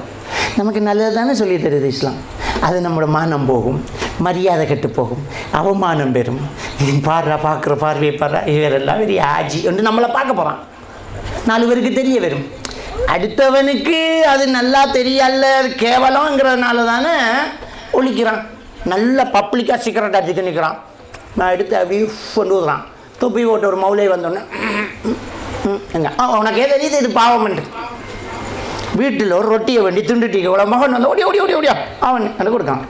வீட்டில் ஒரு சிகரெட்டை பார்த்திக்க மகனோட ஓடி ஓடி ஓடியா ஒரு பட்டாடி கொடுப்போமா? கொடுக்க மாட்டோமே. அப்போ நம்ம மனசு ஒத்துக்கொள்ளுது இது பாவமன். அப்போ ஏன் செய்கிற நீ? பாவத்தை பட்டியல் போகிறதுக்கு பட்டிமன்றம் தேவையில்லை, மனசு சொல்லும். இந்த மனசு சொல்லும் நீ தப்பு பண்ணுற. நமக்கே உறுத்தும். வட்டி அடகு வைக்கும், ஃபினான்ஸுக்கு எடுக்கும், வீடி குடிக்கும், வீடி சுற்றுறோம், வீடி விற்கிறோம், சிகரெட்டு விற்கிறோம், தப்பு. தூள் பாவிக்கும், தப்பு. இந்த படம் பார்க்குறோம், தப்பு. தெரியுது தானே. அப்போ ஏன் செய்கிற? அப்போ மனசாட்சிக்கு மனசுக்கு இச்சைக்கு நீ கட்டுப்படுற. இச்சைக்கு கட்டுப்பட்டால் சொர்க்கம் கிடைக்குமா? இச்சைக்கு மாறு செஞ்சால் தான் சொர்க்கம் கிடைக்கும். இச்சைக்கு நீ மாறு செய்யி, அப்போ சொர்க்கம் கிடைக்கும். சூரா அன்-நாஸிஆத்தில் அல்லாஹ் தஆலா சொல்லிக்கிறான். சொர்க்கம் கிடைக்கணும்னா மன இச்சைக்கு மாறு செய்யி. அப்போ நம்ம மார்க்கத்தில் ரொம்ப ஸ்ட்ராங்காக இருக்கணும், உறுதியாக இருக்கணும். ஆக முக்கியம் நம்மளோட அக்கீதா சரியாக இருக்கணும். அக்கீதா என்றால் என்ன? அல்லாஹ்வைத்தான் வணங்கணும், அல்லாஹ்க்காகத்தான் நேர்ச்சை வைக்கணும், அல்லாஹ் மேலே தான் சத்தியம் பண்ணணும், அல்லாஹ் கிட்ட தான் துவா கேட்கணும், அல்லாஹ் கிட்ட தான் எல்லாத்தையும் ஒப்படைக்கணும். அல்லாஹ்வுக்கு ஈக்குவலாக இன்னொரு ஆள் தேவையில்லை, வரப்படாது, நம்ம மனசுக்குள்ளே வரப்படாது. இணை வைத்தல் என்றா என்ன? நம்ம என்ன நினச்சிக்கொண்டா சிலை வணங்குறாங்க, இணை வைக்கிறாங்க, கொடிமரத்தை வணங்குறாங்க, இணை வைக்கிறாங்க, கல்லை வணங்குறாங்க, அவங்க இணை வைக்கிறாங்க. அது மட்டும் இல்லை, அல்லாஹ்வுக்கு நிகராக எதுக்கு நீங்கள் ஒரு அந்தஸ்தை கொடுக்குறீங்களோ அது இணை வைத்தல் தான். உலகத்திலேயே நம்ம பார்க்குற விஷயத்தில் அல்லாஹ்வுக்கு அடுத்தபடி நெருக்கமாக இருக்கிற ஒரு பெரிய ஒரு படைப்பு மலக்குமார்கள் தானே. அந்த மலக்குமார்களின் தலைவன் ஜிப்ரீல் அலைஹிஸ்ஸலாம் தானே. அந்த ஜிப்ரீல் என்கிற பெயரை கேட்டால் நம்ம என்ன சொல்கிறோம்? ஜிப்ரீல் அலைஹிஸ்ஸலாம். என்ன அர்த்தம்? அவர் மீது சாந்தி உண்டாகட்டுமாக. ஜிப்ரீல் அலைஹிஸ்ஸலாம் கிட்ட துவா கேட்டோமா, அவருக்காக துவா கேட்டோமா? சொல்லிச்சு பாருங்க. பெரிய மகான். நம்ம இந்த குட்டி குட்டி அவுலியாக்களை விட நேரம் அங்கே போவோமே. அல்லாஹ் கிட்டே நெருக்கமாக இருந்து வஹியை கொண்டு வர்ற மலக்குமார்களின் தலைவன் ஜிப்ரீல் அலைஹிஸ்ஸலாம். அவர் பேரை கேட்டா ஜிப்ரீல் அப்படின்னுட்டு எங்களோட பாவத்தை மன்னிங்கண்ணம்மா, ஜிப்ரீல் எங்களோட நோயை போக்காட்டுங்கிறம்மா. ஜிப்ரீல் அலைஹிஸ்ஸலாம் அவர் மீது சாந்தி கொண்டார். மீகாயில் அலைஹிஸ்ஸலாம், மாலிக் அலைஹிஸ்ஸலாம், ரிதுவான் அலைஹிஸ்ஸலாம். மலக்குமார்களுக்கெல்லாம் தான் துவா செய்கிறோம். அதுக்கு அடுத்தபடி இருக்கிறது யார்? நபிமார்கள். ஆதம் அலைஹிஸ்ஸலாம், இப்ராஹிம் அலைஹிஸ்ஸலாம், மூசா அவருக்காக தான் துவா செய்யணும். நபிமார்கள்ட்ட போய் துவா கேட்கல, நபிமார்களுக்காக துவா கேட்கணும். அதுக்கு பிறகு உள்ளது நபிமார்களின் தலைவர் முஹம்மது நபி ஸல்லல்லாஹு அலைஹி வஸல்லம். கொஞ்சம் இன்னும் உயர்வு. அவர்கிட்ட இப்போ துவா கேட்கல, அல்லாஹ் அவருக்கு அருள் செய்வானாக. சஹாபாக்களுக்கு பிறகு குர்ஆனில் சொல்லப்பட்ட பெரியார்கள் இருக்கிறாங்க. லுக்மான் அலைஹிஸ்ஸலாம், மரியம் அலைஹிஸ்ஸலாம், விளங்கிட்டா, அவங்களுக்காக துவா செய்யணும். அதுக்கு பிறகு சஹாபாக்களிலேயே ஈமான்ல உயர்ந்தவர் என்று நாம போற்றி புகழ்றது அபூபக்கர். என்ன ரலியல்லாஹு அன்ஹு, அல்லாஹ் அவரை புரிந்து கொள்வானாக. அவர்கிட்ட போய் துவா கேட்டோமா? சஹாபாக்கள்கிட்ட துவா கேட்டோமா? உமர் ரலியல்லாஹு அன்ஹு, உஸ்மான் ரலியல்லாஹு தஆலா, ஆயிஷா ரலியல்லாஹு அன்ஹா. அப்போ அந்த சஹாபாக்களுக்கு புற உள்ளவங்க தாபீன்கள், தபவு தாபீன்கள், இக்ரிமா ரலியல்லாஹு தஆலா, முஜாஹித் ரஹிமஹுல்லாஹ், அல்லாஹ் அவருக்கு அருள் செய்வானாக. இமாம்கள், ஷாஃபி இமாம் ஷாஃபி ரஹிமஹுல்லாஹ், இமாம் புகாரி ரஹிமஹுல்லாஹ், இமாம் அபு ஹனீஃபா ரஹிமஹுல்லாஹ், அதுக்கும் துவா செய்கிறோம். அப்போ ஜிப்ரீல் அலைஹிஸ்ஸலாத்திட்ட இருந்து இமாம்கள் வரைக்கும் அவங்களுக்காக துவா கேட்டு போட்டு இப்போ கொஞ்சம் தங்கள் வாப்பா தொங்கல்ல இருந்து வந்தவங்க இவங்களுக்கு அவங்கள்ட்ட போயிட்டு பிள்ளட வருத்தத்தை லேசாக்குங்க, யா மொஹியுதீன் ஆண்டவரே. அப்போ இது என்ன இது? யா மொஹின் ஆண்டவரே, மொஹியுதீன் ஆண்டவரே ஓடி வந்து காப்பாற்றுங்க பிடிங்க கேட்டார். அவர் உயிரோடு இல்லை, மௌத்தாயிட்டார். நம்ம கேட்கணும், ஒரு கபூருக்கு ஒரு அவுலியா இருக்கார், வேறு ஆறு அவுலியா இதுவும் கபூர் காட்டிங்க, முட்டாள்மை கேட்கல. மௌத்தானா அடைக்கினா கபூர் கட்டணும். நல்ல மனுஷன் தான், ஆனால் கபூர் கட்டினா மௌத்தாயிருக்காரன்றார். மௌத்தாயிருந்தா அவரை வருத்தத்தை அவரால் குணப்படுத்த முடியலைன்னு அர்த்தம். அப்போ அவர்கிட்ட போய் உண்டவளோட வருத்தத்தை லேசாக்க சொல்கிறேன், அவங்கள்ட்ட போய் உண்ட வருத்தத்தை லேசாக்க சொல்கிற நியாயமா இது இல்லையே. நம்ம ஆக்கள் சொல்லுவாங்க, துண்டு கழிச்சவன்கிட்ட போகணுமா சோத்து பிச்சைக்கு, உடுத்து கிழிச்சவன்கிட்ட போகணுமா உடுப்பு பிச்சைக்கு. இருக்கிறவன்ட்ட போய் கேட்டால் தானே பாப்பா ஒரு ஷர்ட்டு தாடாப்பா, 50 ஷர்ட்டு கொண்டு தூக்கி தருவான். அவனுக்கே ஒன்றும் இல்லாமல் அவன்கிட்ட போய் ஒரு ஷர்ட்டு தாடானோன்னா பார்ப்பான் ஒரு என்ன நக்கல், நம்ம ஷர்ட்டு கிழிஞ்சிருக்கணும் நக்கல். அப்படி சோறே ஆக்கல, அரிசியே இல்லை, அவன் பாயை பார்த்துக்கிட்டு இருக்கும்போது அவன்ட்டு பாரு இப்படி சோறு தாப்பாட்டானா அவனு இவர் தான் அன்றைக்கு சம்பல் சோறு போகிறோம். அப்போ இவரே மௌத்தா போயிட்டார், அவர்கிட்ட போய் பிள்ளைய காப்பாத்துண்டா. அப்போ நம்ம யோசிச்சு பார்க்கணும், அல்லாஹ்கிட்ட மட்டும்தான் கேட்கலாம்.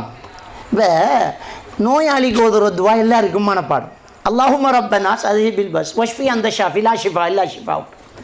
மனிதர்களின் இரட்சகனே, நீயே நோயை குணப்படுத்து, நீ தான் நோயை குணப்படுத்துகிறவன், அடையாளமே இல்லாமல் நோயை குணப்படுத்தி விடு, நீ தவிர நோயை குணப்படுத்துறதுக்கு யாரும் இல்லை. இதைத்தானே ஓதி துவா ஓதுறோம் நோயாளிக்கு. அப்போ நம்ம அடுத்தவர்கிட்ட போய் எங்களோட நோயை குணப்படுத்துவீங்கண்டா சுபஹான மௌலத்தில் ஓதுறாங்க. என்ன ஓதுறாங்க? மன்னன் ஆயுதுஹு, என் நபியே நீ யாருக்கிட்ட போய் நோய் விசாரிக்கிறீங்களோ அவங்களுக்கு நீ நோய் வராது. வழங்கிட்டா? இன்ன பைத்தன் அந்த சாக்கினுஹு ரெண்டு அந்த பைத்தில் வருது, இன்ன பைத்தன் அந்த சாக்கினுஹு ஃபலைச முஹ்தாஜன் இல சோஜ். நபியே நீங்கள் எந்த வீட்டில் இருக்கிறீங்க அந்த வீட்டில் விளக்கு தேவையில்லை, நீங்கள் இருந்தாலே வெளிச்சம்தான். அது எதுகை மோனகைகளோடு சொன்னாலும் அடுத்தது என்ன, நீங்கள் யாரை நோய் விசாரிக்கிறீங்களோ அவங்களுக்கு குணம் கிடைச்சிடும். நபிகள் நாயகம் ஸல்லல்லாஹு அலைஹி வஸல்லம் அவர்கள் நோய் விசாரிச்சுட்டு வந்து மௌத்தாக இல்லையா? அவர் வேறு பிள்ளையா அவர் மடியில் மௌத்தாக இல்லையா? அப்போ அவரே சொல்கிறார் நோயை குணப்படுத்துகிறோம், அல்ல நம்ம என்ன பண்ண முடியுமென்று சொல்கிறாரு. அவருக்கு நீங்கள் பார்த்தாலே கரெக்ட் சரி அப்படின்னு நம்ம பாடுறது அதிகபட்ச புகழ்ச்சி இல்லையா? நபிகள் நாயகம் ஸல்லல்லாஹு அலைஹி வஸல்லம் அவங்களே என்ன சொன்னாங்கல்ல, துத்துருனி கமா அத்ரத்தின் நசாரா ஈசா பின் மரி, எல்லாம் மீறி என்னை புகழ்ந்துக்கு போகாதீங்கப்பா. மரியம் அலைஹிஸ்ஸலாத்துடைய மகன் ஈசா அலைஹிஸ்ஸலாத்தை எல்லாம் மீறி அல்லாஹ் கிட்ட கொண்டு போய்த்தாங்க, அப்படி என்ன புகழ்ந்துடாதீங்கன்னு ஸல்லல்லாஹு அலைஹி வஸல்லம் அவர்கள் சொன்னார்களே. அப்போ நாங்கள் இதெல்லாம் சிந்திச்சு பார்க்கணும். அப்போ இப்படி நம்முடைய அக்கைதாவுடைய விஷயத்தை அல்லாஹ் கிட்ட தான் கேட்கணும், அல்லாஹ் மேலே தான் சத்தியம் பண்ணணும். தலையறிய நம்ம சத்தியம் பண்ணுறோம். கடுமையாக பொண்டாட்டி புருஷனுக்கு இடையில் பிரச்சனை வந்தால் இவளுக்கு நம்ப வைக்கணும், வேறு வழி இல்லை, பிள்ளை மேலே ஆணையான்றார். சத்தியம் பண்ணதே பச்சை பிள்ளை, தலை மேலே ஆணையான்றார், எங்கள் உம்மா மேலே ஆணையான்றார், பச்சை பிள்ளை. சஹாபாக்கள் ஒரு நேரம் ஒல் கஅபா, கஅபா மீது ஆணையாக என்றார்கள். அல்லாஹ்வின் தூதர் சொன்னார்கள், ஒரு ரப்பில் கஅபான்னு சொல்லுங்க, கஅபாவின் இரட்சகன் மீது ஆணையாகன்னு சொல்லுங்க. கஅபா மேலே ஆணையாக பண்ண முடியாது, அது ஒரு கட்டடம் தான், அது ஒரு இடம் தான், அவ்வளோதான். அப்போ நம்ம சத்தியத்தை அல்லாஹ் மேலே பண்ணணும், நேர்ச்சியை அல்லாஹ்க்காக வைக்கணும், நேர்ச்சியை நிறைவேற்ற அல்லாஹ்க்காக, சத்தியம் பண்ணுற அல்லாஹ்க்காக, வணங்குற அல்லாஹ் கிட்ட, கேட்குற அல்லாஹ் கிட்ட, உதவி தர்ற அல்லாஹ் கிட்ட. இதுதான் ஒரு முஸ்லீம். அதனால தான் லா இலாஹ இல்லல்லாஹ், அல்லாஹ்வை தவிர வர வணக்கத்துக்குரிய நாயன் யாரும் இல்லை.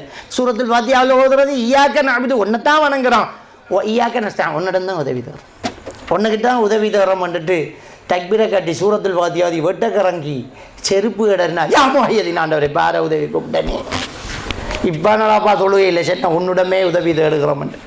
இதைத்தான் நாம் என்ன சொல்கிறோம்? இதை சொன்ன நம்ம ஆட்கள் சொல்கிறேன் என்னென்னம்மா, இவர்கள் அவுலியாக்களை மதிக்கிறார்கள் இல்லை. ஒருத்தன் சின்ன அப்பாவை மதிக்கான், பாப்பாட தம்பியை கொஞ்சம் மதிக்கான், ஓவராக மதிக்கான். என்னது சாச்சா புனிதமானவர், அழகானவர், அருமையானவர், சரி மகத்தானவர், அவர் எனக்கு தந்தை. இப்போ உம்மாவை திட்டுற நீ, அவர் எனக்கு தந்தைன்னா நீ என்ன செய்கிறப்ப உம்மாவை திட்டுற. மதிப்பு எல்லை கிடக்கும்போது அது மிதிப்பு, கௌரவத்தை அகௌரவமாக்குற நீ. சின்ன அப்பாவை இப்போ புகழலை, சின்ன அப்பாவை திட்டுற நீ, பச்சை போல செஞ்சாலன்னு நீ மாத்துற. ரசூலுல்லாவை புகழணும், சஹாபாக்களை புகழணும், இமாம்களை புகழணும், மகான்களை புகழணும், அவுலியாக்களை புகழணும். அல்லாஹ் அந்தஸ்துக்கு கொண்டு வனா நீ இகழ்ந்துக்கிட்டு இருக்க, உனக்கு புரியலை. நீ நினைக்கிற புகழ்ச்சி எப்படி புகழ்ச்சி இருக்கும்? சின்னப்பா வாப்பாம்பையா சொல்ல வாப்பா சொன்னாலும் சொல்லுவான். ஏன்டா ஒரு ஆளை வாப்பான்ட்டு தான் உலாத்துறாங்க, வாப்பா நாயகம்ன்ட்டு. அம்மாக்கும் பாப்பா, பிள்ளைக்கும் பாப்பா, மூத்தப்பாக்கும் பாப்பா. இன்னொரு ஆளை வாப்பான்னு சொல்லாதீங்க, நல்லா சொல்கிறேன். பாப்பான்றதான் இன்றைக்கு நித்திரையே வருது. அப்போ இதைத்தான் நாங்கள் சொல்கிறோம். ஈமானில் உறுதியாக ஸ்ட்ராங்காக இருக்கணும். நம்ம எல்லார்ட்டையும் அது இருக்கணும். தொழுகையில் நம்ம ரொம்ப பேணுதலாக இருக்கணும். தொழுகையில் ரொம்ப பொடுவோக்காக இருக்கக்கூடாது. நாளை மறுமையில் ஒரு மனிதன் முதல் விசாரிக்கப்படுறது தொழுகையை பற்றி. அப்படி அல்லாஹ் தாவுடைய தூதர் ஸல்லல்லாஹு அலைஹி வஸல்லம் அவங்க சொல்கிறாங்க. சூரத்து நிசா 103வது வசனத்தில் அல்லாஹ் தஆலா இந்த இன்ன ஸலாத்த கானத் அலல் முஃமினீன கிதாப மவ்கூதா, நிச்சயமாக இந்த தொழுகை மூமின்கள் மீது ஒரு நேரம் குறித்த கடமையாக்கப்பட்டுள்ளது என்று அடித்து சொல்கிறான். அப்போ அந்த நேரத்துக்கு தொழுகை ஆகணும். தொழுகை ஒரு உயிர் நாடி, ஒரு உயிர் மூச்சு. தொழுகை இல்லாட்டி நமக்கு ஏதோ மாதிரி இருக்கணும், பதறணும். ஐயோ தொழலையேண்டு கணக்கே இல்லாமல் இருந்தால் ஈமானில் உறுதி இல்லைன்னு அர்த்தம். ஈமான் உறுதியாக இருந்தால் ஒரு தொழுகை மிஸ் பண்ணுறது என்னமோ பெட்ரோலை ஊற்றி கொளுத்துற மாதிரி எரியணும். தொழலி, ஐயோ தொழலி, கைமாச்சு, அப்படியே பதறணும். பேரண்ட்ஸ் நீங்கள் முன்னுக்கு நிற்கணும். பள்ளிவாசல்களில் காஞ்சி வை கிடக்கு. நோம்புக்கு வர சனத்தை மற்ற நாளையில் காணல. எல்லோரும் ஊரில் இருக்காங்க, பள்ளிக்கு போகலை, ரோட்டில் நிற்கிறாங்க. வீட்டில் பெண்கள்கிட்ட தொழுகை இல்லை. அப்புறம் பிள்ளைகளை சொல்கிற பள்ளிக்கு போ, தொழு. பிள்ளைகளிடம் இருப்பது போல கற்றல். எது சிரமம், எதை செய்யலையோ அதுதான் சிரமம். செய்து வந்தால் அது லேசு. தென்னை மரம் ஏறான் ஒருத்தர், சும்மா காலை வச்சானா கிரண்டு போய் நிற்கான். நீங்கள் ஏறி பாருங்க, நெஞ்சி புண்ணாயி, காலு கஞ்சாயி இறங்கி அதை தொடர்ந்து செய்கிறான். அது அவனுக்கு லேஸ். முனாஃபிக்குகளுக்கு தான் தொழுக பாரமாக கஷ்டமாக இருக்கும். அவன் தொழாதவன். தொழுதே வர்றவங்களுக்கு மரணப்படுக்கையிலேயும் தொழணுங்கிற உணர்வு. ஓட்டில் இருக்கும்போது தொழணுன்னு வரும். அவன் வயசானா தொழணும்னு நினைப்பான். தொழுகை நம்முடைய அன்றாட ஒரு வளமையாகணும். தொழுகை நம்முடைய ஒரு உயிர் நாடியாகணும். பேரண்ட்ஸ் வீட்டில் தொழுங்க, பிள்ளைகள் உங்களை பார்த்து தொழு. அம்மா தொழ தொடங்கினா தான் மகளும் தொழுவா. கைச்சிட்டிருக்கும். எந்த அளவுக்கு இன்றைக்கி பெய்தண்டா மச்சான், அவன் நில்லு, நான் தொழிட்டு வரேன். இந்த மச்சான் முஸ்லீமாக காவிரா, மச்சான் முஸ்லீமாக காவிரா.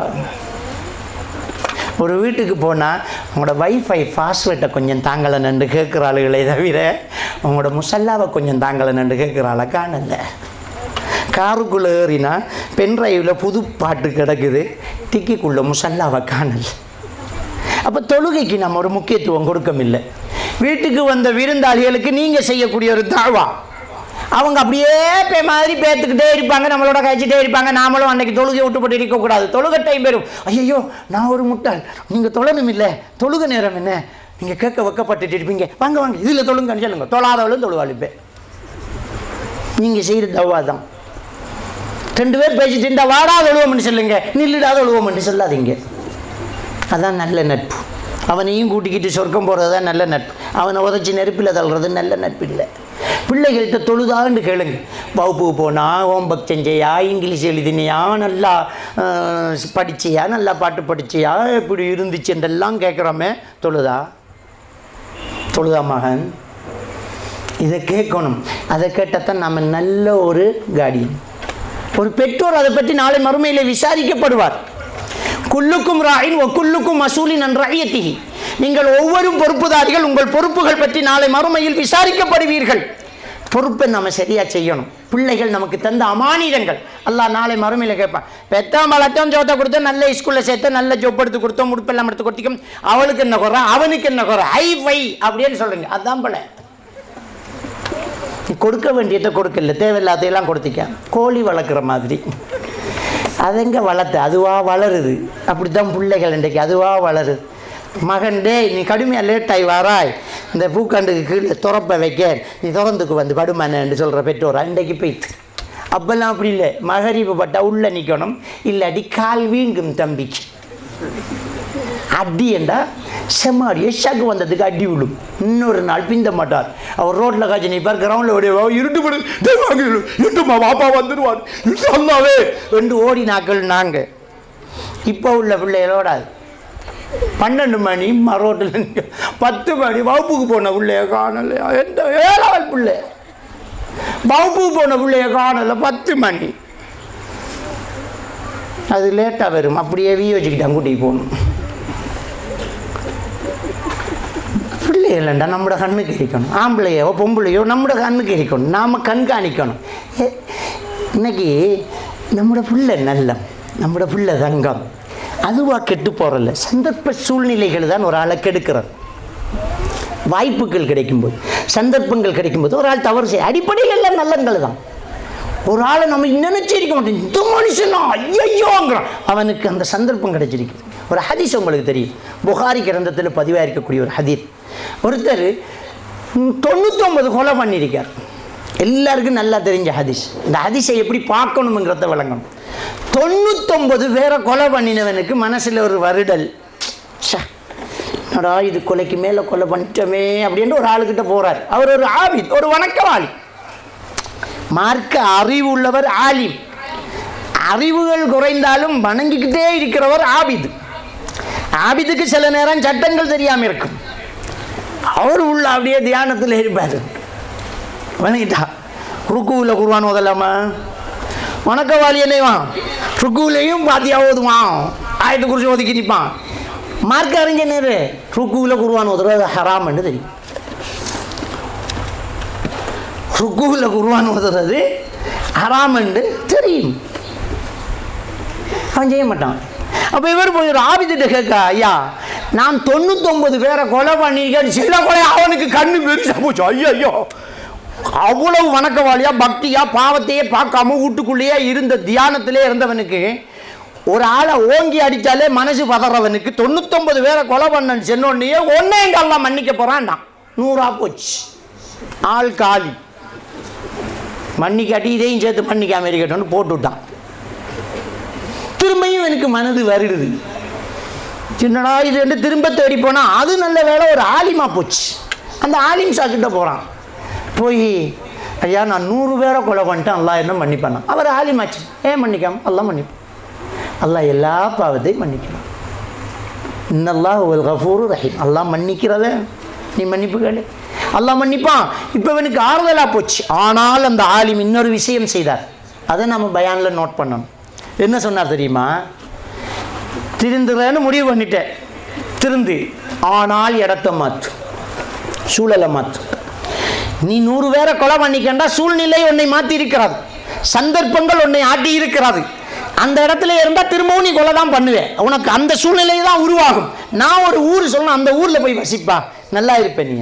அப்போ ஒரு மனிதன் மனமாறி நல்லா இருக்கிறதுக்கு அவனை சுற்றி இருக்கக்கூடிய சூழல் ஒரு முக்கியமான ஒரு காரணம்.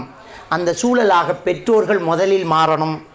அதுக்கு பிறகு பிள்ளைகள் போகிற இடத்துல நாம் கொஞ்சம் நோண்டணும், யாரோட பழகிறான் யாரோட பேசுகிறான்னு நம்ம பார்க்கணும். ரசூலுல்லாஹி ஸல்லல்லாஹு அலைஹி வஸல்லம் அவங்க சொல்கிறாங்க, அல் மர்உ அலா தீனி கலீலிஹி, ஒரு மனிதன் தான் நெருங்கி பழகும் நண்பனின் கொள்கையில் இருப்பான். ஃபல்யன்துர் மை யுகாலிலுஹு, யாரோடு பழகிறான் என்று பார்த்து பழகட்டும் என்றாங்க. திருக்குறள் 881. நிழல் நீரும் இன்னாத கமர் நீரும் இன்னாவாம் இன்னா செய்யின், அவங்களே சொல்லி வச்சுக்கிறாங்க. மதுரமான தண்ணி கூட நஞ்சானா அருந்த மாட்டீங்க, நெருக்கமான உறவு கூட தப்பானா தள்ளி வைங்க என்கிறதான் இந்த திருக்குறள். நிழல் நீரும் இன்னாத இன்னா கமர் நீரும் இன்னாவாம் இன்னா செய்யின்.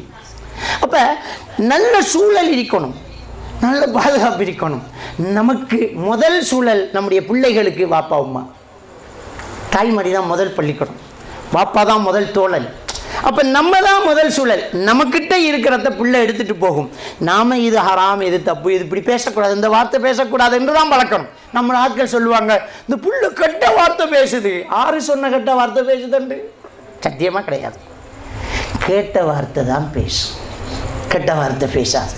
கெட்ட வார்த்தை எவ்வளோ சந்தர்ப்பத்தில் நீங்கள் பேசுகிறீங்க, புருஷன் பொண்டாட்டிக்குள்ளே சண்டை வந்தால் அள்ளி எரிச்சு கொட்டுறீங்க, பக்கத்தில் பிள்ளை இருக்காங்கிறத பார்க்க மாட்டீங்க. அந்த இமோஷன், அந்த முகபாவனை, அந்த ஆத்திரம், அதுக்கு இந்த வார்த்தை தான் அப்படிங்கிறத அந்த மூளை கிரியேட் பண்ணுது. அர்த்தம் அதுக்கு தெரியாது. அதுக்கு கோபம் வந்தால் அதே இமோஷன், அதே வார்த்தை அவ்வளோடு வாயில் அடிச்சுக்கணும். என்ன வார்த்தை சொன்ன, என்ன வார்த்தை, அதுக்கு என்ன வார்த்தை சொல்லிட்டேன் அவன், கெட்ட வார்த்தை தானே, இது என்ன கெட்ட வார்த்தைங்கிறாங்க, அதுக்கு தெரியாதுல்ல. அப்போ நாங்கள் என்ன செய்யணும், பிள்ளைகளுக்கு முன்னால் எப்படி இருக்கணுங்கிறத நாம தான் முடியும், நாம தான் தோழணும். நம்மகிட்ட மார்க்கம் இருக்கணும், நம்மக்கிட்ட அஜ்னபி மஹரமி உறவு பேணணும். அப்போ தான் புள்ள அஜ்னபி மஹரமி உறவு பேணும். அஜ்னபி மஹரமி உறவு என்றால் என்ன? ஆண்கள் ஆண்களோட, பெண்கள் பெண்களோட தப்பான உறவு என்று சொல்லலை, மார்க்கம் அனுமதிக்காத உறவு. உனக்கு தம்பி ஆகாது. சாச்சிர மகன் தம்பியா? சின்னப்பா பெரியப்பட மகன் நமக்கு தம்பியா? நம்மளோட தமிழில் தம்பி தான். ஆனால் இஸ்லாமிய முறைப்படி கல்யாணம் பண்ணலாமா இல்லையா? சிலருக்கு அதுவும் தெரியா போல. சாச்சிர மகளை கல்யாணம் பண்ணலாம், பெரியம்மாட மகளை கல்யாணம் பண்ணலாம், சின்னப்பட மகனை கல்யாணம் பண்ணலாம், பெரியப்பட மகனை கல்யாணம் பண்ணலாம். இந்தியாவில் அரபு நாட்டில் மாமீர மகளை விட சின்னப்பட மகளை தான் கூடுதலாக பண்ணுவாங்க. ஒரு ஹதீஸும் வருதே, 3 பேர் குகையில் ஒதுங்கினார்கள் என்ற ஹதீஸ் எல்லாருக்கும் நல்லா தெரியுமே. 3 பேர் குகைக்குள்ளே ஒதுங்கினாங்க, கல் அடைச்சிக்கிட்டு வெளியில் வரணும். ஒவ்வொருத்தரும் அவங்க செஞ்சத்தை சொல்லி அல்லாஹ்கிட்ட, நான் என் தாய் தாப்பனு பால் கொடுக்காம நான் வீட்டை கொடுக்குறல்ல, பாலை கறந்து உமா பார்த்தான் கொடுப்பேன், தூங்கிட்டு அங்கே காத்துக்கு இருந்தேன், நான் செஞ்சது உனக்காகத்தான், கல்லை விளக்கணும் கொஞ்சம் விளையிச்சு. அதில் ஒருத்தர் சொல்கிறார், நான் என் சாச்சாட மகளை விரும்பியிருந்தேன், கல்யாணம் பண்ண ஆசைப்பட்டேன், முடிவு கேட்டேன், அவள் தரல, அவளோட ஒரு நாள் தப்பாக இருக்க போனேன், அல்லாவை பயந்துக்கண்டா, எலும்பிக்கு வந்துட்டேன், உனக்காகத்தான் பயந்தேன், கல்லை விளக்கணும் கல் விளையிச்சு. இப்போ யாரை கல்யாணம் பண்ண தொடங்கினேன்? சாச்சாட மகளை. இது குர்ஆன்லே அல்லாஹ் தஆலா சூரத்துல் அஹ்ஸாப் 50வது வசனம், சூரத்து நிசாவிலையும் யாரை கல்யாணம் பண்ணணுங்கிறத சொல்லித்தாரான். அதில் சாச்சாட மகளை பண்ணலாம், பெரியப்பட மகளை பண்ணலாம், சாச்சாட மகள் சாச்சிர மகளை பண்ணலாம், பெரியம்மட மகளை பண்ணலாம். சரி, நம்ம கல்யாணம் பண்ணாட்டியும் அது அஜ்னபி தானே. சாச்சிர மகன் பைக்கில் ஏற்றிக்கு போக விடலாமா? கூட சின்ன படம் பாப்பா 5 மாமா தங்கச்சை கொண்டு ஸ்கூலில் விட்டு போட்டு போடா, ஏற்றிக்கு போவான், நீ தான் தங்கச்சண்டை, அவன் தான் தங்கச்சி. ஆனால் ஷைத்தான் மனசுக்குள்ளே குடைவான், செம்ம இல்லை என்றுவான். தங்கச்சி தோளில் கை வைப்பா, வா ஷைத்தான் உள்ளே இருக்குது. இல்லை நாம் என்ன சொல்கிறேன், இந்த பிள்ளை தங்கம், உண்ட பிள்ளையும் தங்கம், அந்த பிள்ளையும் தங்கம், ஷைத்தான் தங்கம் இல்லை தங்கம், ஷைத்தான் கெடுத்து விட்டுருவான். அஜ்னபி மஹரமி உறவு பேணணும். வீட்டுக்கு ஹஸ்பண்ட் இல்லாமல் ஹஸ்பண்ட தம்பி நானா கூட்டாளிமார் வந்தா கேட்டு திறக்கப்படாது. அவர் இல்லை, அவ்வளவு. இந்த எப்படி இல்லைன்னு சொல்ற மனசு என்னத்துக்காகும்? அப்போ அல்லாஹ்கிட்ட என்ன பதில் சொல்ல போகிறோம்? இவரை மனசு நோவு பண்ணி நாம நரகத்து போகலாமா? மார்க்கம் இங்கே சரியா இருக்கண்டு அவன் உணர்ந்துக்கு போகட்டும், அவன் இல்லாட்டி அங்கே ஏலாது. இது நாம ரோஷம் இல்லாத ஆண்கள். என்னங்க உங்களோட ஃப்ரெண்டு வந்திருக்கார், உள்ள உள்ள உள்ள இருப்பார், டீயை வேண்டி கொடு, இன்னவாரன் அவர் டீ கொடுப்பான், இவர் டீ குடிப்பார், அவருக்கு மோட்டர் டிராஃபிக் பிடிப்பான், ஒரு மணித்தியாலம் இழுக்கும், வீட்டை வந்தால் பொண்டாட்டியும் இல்லை கூட்டாளியும் இல்லை, போ 2 பேரும் இஷ்டம். நீங்கள் ஆனால் கதைக்க விட்ட பழக விட்ட எப்படி இந்த உறவு வரும்? அஜ்னபி மஹரமி உறவு பேணணும். உனக்கு தான் கூட்டாளி, பொண்டாட்டி கூட்டாளி இல்லை. இது மோட்டர் பைக்கில் பொண்டாட்டியை வச்சுக்கிட்டு அவரை நிப்பாட்டி, மச்சான் இல்லை எப்போ வந்த வெளிநாட்டில் அப்படி பாப்பா வந்த நம்மளோட கொண்டாடி அவன் பார்க்க. நாமளும் அப்படித்தான் உடுத்துக்கு போகிறோம். ஊட்டரிக்க கொள்ள எல்லாம் ஊத்த உடுப்பு, வெளியில் போகல எல்லாம் சும்மா அந்த மாதிரி ராணி மாதிரி உடுத்துக்கிட்டு மனம மட்டிச்சுக்கிட்டு போனால் அடுத்தவனுக்கு நம்ம மகாராணி, ஊட்டரிக்கிறவருக்கு கீழி பேர். முதல் மனைவி கணவனுக்கு தான் அழகாக இருக்கும், வெளியில் போகல மூடிக்கு தான் போகணும், அடுத்தவன் பார்க்குற அளவுக்கு நாம் இருக்கணும். ஒவ்வொரு கணவனும் தன்னுடைய மனைவியை நாம ரசிக்கணும், கூட்டாளி ரசிக்கிறது இல்லை. ரோட்டுக்கு போகிறதுக்கு 15,000 20,000க்கு அபாயம், ஊட்ட கொடுக்கறதுக்கு 350 ரூபா குறையாதா? கடையில் கேட்க அவன் 350 ரூபா சொல்லுவான், சார் கடை சீப் சார் 250 ரூபாண்டா 4 எடுப்போம் சொல்லு. என்னண்டா வேலோ நான் ஜோட்டி தேவையா உனக்கு? இது அதில் முந்தநாத்து வட்டியில் வெங்காயம் நாறுது. அப்போ ஒரு ஹஸ்பண்ட் அண்ட் ஒய்ஃப் எப்படி இருக்கணும்? அஜ்னபி மஹரமி உறவு பேணணும். முகத்தை மூடிக்கிட்டு பொண்டாட்டியை தீ போனோம், இவருக்கு பொண்டாட்டியில் நம்பிக்கை இல்லை. பொண்டாட்டியில் நம்பிக்கை இருக்கு, ஷைத்தானில் நம்பிக்கை இல்லை. ரசூலுல்லாஹி ஸல்லல்லாஹு அலைஹி வஸல்லம் அவர்கள் ஒரு ஆணும் பெண்ணும் தனித்திருந்தால் 3வது ஷைத்தான் என்று சொன்னார்களே, அது நம்மளை போல ஆட்களுக்கு சொன்னாங்களா? அவுலியாக்களுக்கெல்லாம் அவுலியா, மகான்களுக்கெல்லாம் மகான், 1000 ஆலிமுக்கு மேல ஒரு சஹாபி, அந்த சஹாபியை பார்த்து தான் சொன்னாங்க, ஆணும் பெண்ணும் தனித்திருந்தால் 3வது ஷைத்தான் என்றா நம்மெல்லாம் ஏமாத்துறோம், நம்மெல்லாம் ஏமாத்துறோம் முடியாது. அப்ப அஜ்னபி மஹரமி உறவு பேணணும். பஸ்ஸிலேயே ஆம்பளை இருக்கிற சீட்டுக்கு பக்கத்தில் ஒரு இடம் இருந்தால் உட்கார மாட்டோம், அஜ்னபி மஹரமி உறவு பண்ணுறோம். ஆனால் இந்த ஃபோனில் அஜ்னபியோட உட்காந்துக்கிட்டு இருக்கோம். வீட்டுக்கு கேட்ட போட்டு பூட்டு போட்டுட்டோம், கவரேஜுக்கு கேட்டு போடையும் இல்லை பூட்டு போடையும் இல்லை. வேண்டி கொடுத்த ஃபோனில் அந்நியன் வந்து உட்காந்துக்கிட்டு இருக்கான். விளங்கிட்டா? இவர் பேசுகிற சொல்லுடா சொல்லுடா இல்லை சொல்லுடி சொல்லுடா என்கிற. அவள் பொம்பளை பேசுகிற சொல்லுடி என்கிற. சொல்லுடி இல்லை அது சொல்லுடா. அவள் ஆம்பளை பேரில் பொம்பளையை இவர் சேவ் பண்ணிக்கிற, பெம்பளோட பேரில் ஆம்பளையை அவள் சேவ் பண்ணிட்டு இருக்கிற. ஆளுக்கு ஒரு ஃபோனு, பொண்டாட்டிட்ட ஃபோனுக்கு பாஸ்வேர்டு புருஷனுக்கு தெரியா, புருஷன் ஃபோனுக்கு பாஸ்வேர்டு பொண்டாட்டி தெரியா. 2 பேரும் கிட்ட வந்த ஆளுக்கு ஒரு ஃபேஸ்புக்கு, ஆளுக்கு ஒரு லைக்கு, கதிரையில் ஆளுக்கு ஒரு பக்கம், சண்டை பிடிச்ச பொண்டாட்டி பிடிச்ச மாதிரி இருந்தால் அஜ்னபி மஹரமி ஃபோனில் பேசலை. அப்போ இந்த ஃபோன் கலாச்சாரத்தை யாரு பழைக்கணும்? நாம் தானே பழைக்கணும். அப்போ பிள்ளைக்கிட்ட ஃபோனை கொடுத்து போட்டு நாம் எப்படி பார்க்குறான்னு? முதல்ல இந்த ஃபோனை தூக்கி வச்சு போட்டு பிள்ளையோட காய்ச்சிட்டீங்க, கனவு மனைவி நீங்கள் பேசிட்டீங்க, இன்னொரு ஆள் தேவையில்லை. சிலர் ஃபோன் பேசுகிற ஸ்டைலே வித்தியாசம் வைக்கும்.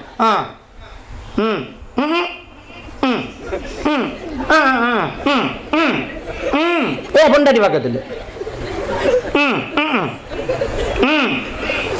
சொல்லு கேட்டா. இதுதான் ஃபோன் பேசுகிற ஸ்டைல். அப்போ நம்ம அஜ்னபி மஹரமி உறவு ஃபோன்லையும் பேசலையே. சூரத்துல் அஹ்ஸாபில் 32வது வசனத்தில் ஒலா தஹ்பஅன பில் கௌல்ங்கிறான். பெண்களே அந்நியர்களிடம் குலைந்து குலைந்து பேச வேண்டாம். ஃபயத்மா அல்லது ஃபீ கல்பிஹி மரத், எவன் உள்ளத்தில் காமம் எனும் நோய் இருக்கிறதோ அவன் உங்கள் குரலை ரசிப்பான்.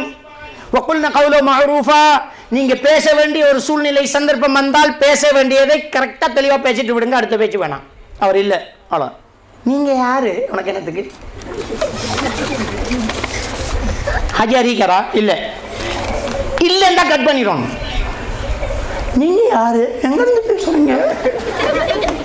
தேவையாது என்கிட்ட வேலை அறிக்கலுவா, உடுப்பு கழுவணும், ஊடு தின்ன தூக்கணும், சோறு கறி ஆக்கணும், பிள்ளைகளுக்கு படித்து கொடுக்கணும், அதை செய்ய. நீங்கள் யாரும் வெயிங்க போனேன். ஹலோ வெயிங்க போனேன். அவன் மேடம் மேடம் கொஞ்சம் ஹலோ வெயிங்க போனேன். அவனுக்கிட்ட வெயிங்க போனுங்க. உண்ட ஃபோன்லேயும் ஒரு பட்டன் நிற்கிறேன், அமுத்துனா வெய் வருங்க. இது என்ன புது நண்டை? வெயிங்க ஃபோன். உங்களுக்கு வைக்க தெரியாதா? வைக்கலாம் தானே, கட் பண்ணலாம் தானே. என்னமோ நம்மளோட ஃபோனில் கட் பண்ணுற பட்டான் இல்லாத மாதிரி அவனுக்கிட்ட ஹலோ வெயிங்க ஃபோன் வெயிங்க ஃபோன் வெயிங்க ஃபோன். அவனுக்கு தெரியும், ஆஹா பிள்ளைக்கு வைக்க விருப்பம் இல்லை, கண்டினியூ. அவனுக்கு தெரியும் தட்டுங்கள் திறக்கப்படும். இப்படி தான் ஓடி போகிற கேஸ் எல்லாம் நடக்கும். அஜ்னபி மஹரமி உறவு உடலாலும் பேணணும், குரலாலும் பேணணும். அதான் வாழ்க்கை. கூட்டாளி அவருக்கு தான், நமக்கு இல்லை. விளங்கிட்டா?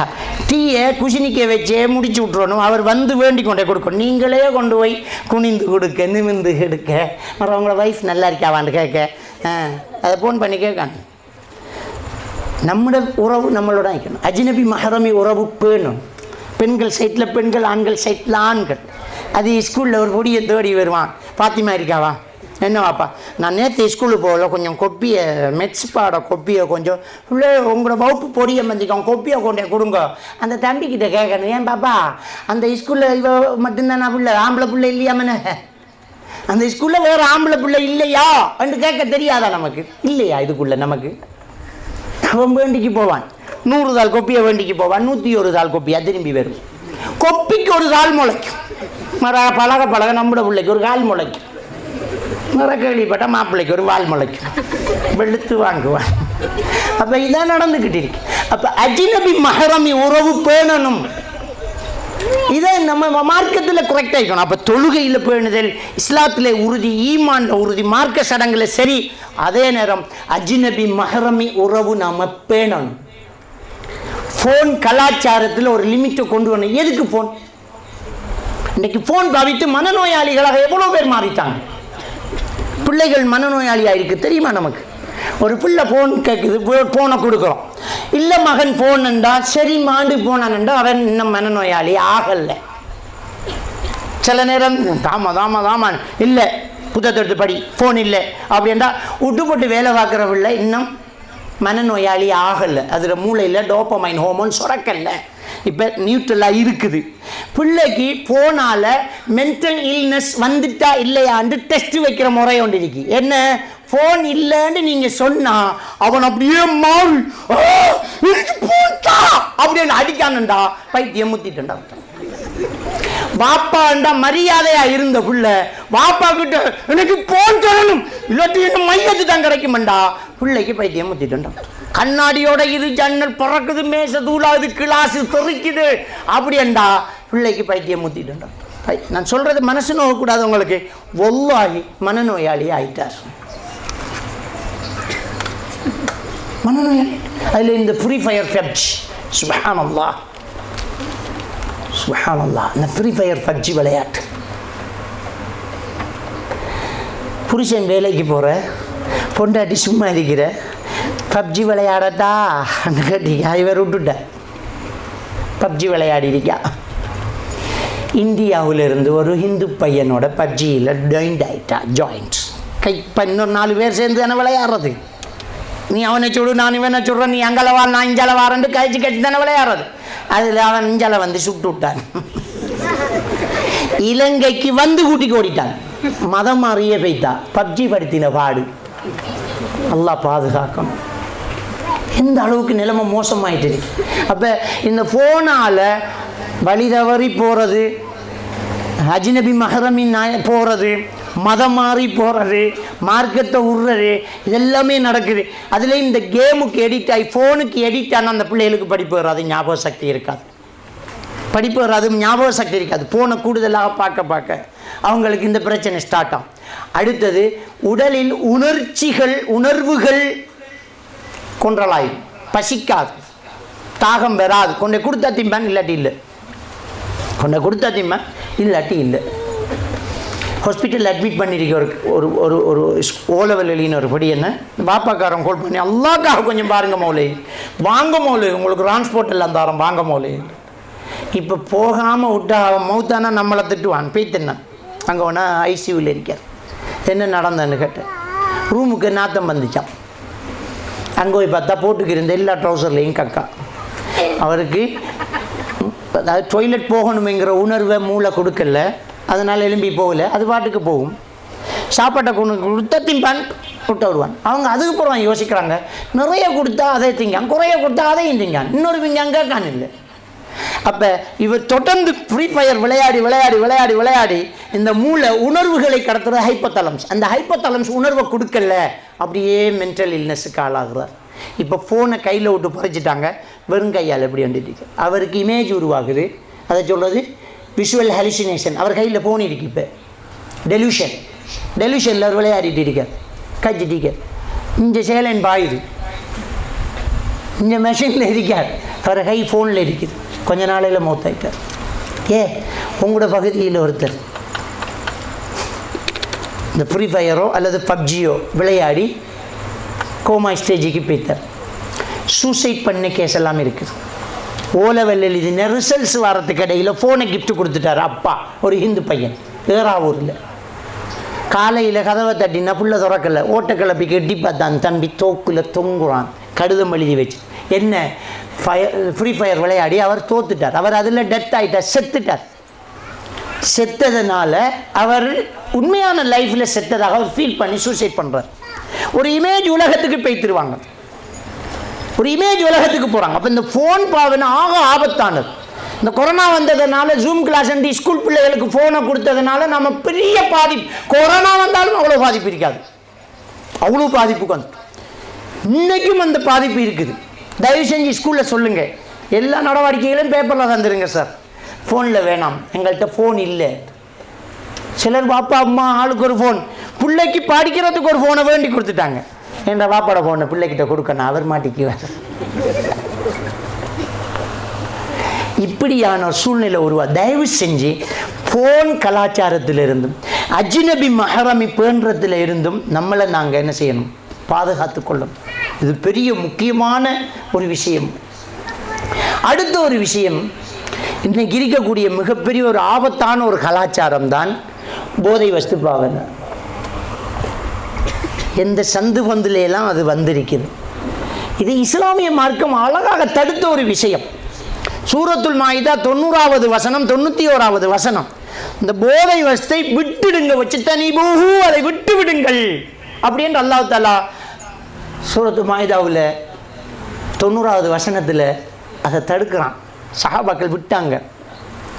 அதுக்கு பிறகு நம்முடைய சமுதாயம் போதையற்றவர்களாகத்தான் வாழ்ந்தாங்க. முஸ்லீம் என்றா மது பிடிக்க மாட்டான், முஸ்லீம் என்றா தூள்பாவிக்க மாட்டான், முஸ்லீம் என்றா பொன் பிடிக்க மாட்டான். இதுதான் நமக்கு இருந்த அடையாளமாக இருந்துச்சு. முஸ்லிம்கள் சிறுபான்மையாக இலங்கையில் வாழ்ந்தாலும் நம்பிக்கைக்குரியவர்களாக இருந்திருக்கிறார்கள். மன்னர்கள் ஆட்சி செய்த காலங்களில் இலங்கையை ஆண்ட மன்னர்கள் குளங்கள் வெட்டியிருந்தாங்க. குளம்தான் அவர்களுடைய வளம். நீர் இருக்கிற இடத்துல தான் மனுஷன் இருப்பான். அதனால்தான் நதிக்கரை நாகரீகங்கள் வந்தது. என்ற நதி இருக்கிற இடத்துல தான் அந்த நதிக்கரையில் குடியாற்றங்கள் வந்துச்சு. நதிக்கரை நாகரீகம். அப்போ இருந்த ஆட்சியாளர்கள் குளம் வெட்டி நீர்த்தேக்கங்களை உருவாக்கி விவசாயம் பண்ணி நாட்டை ஆட்டுங்கிட்டு இருக்காங்க.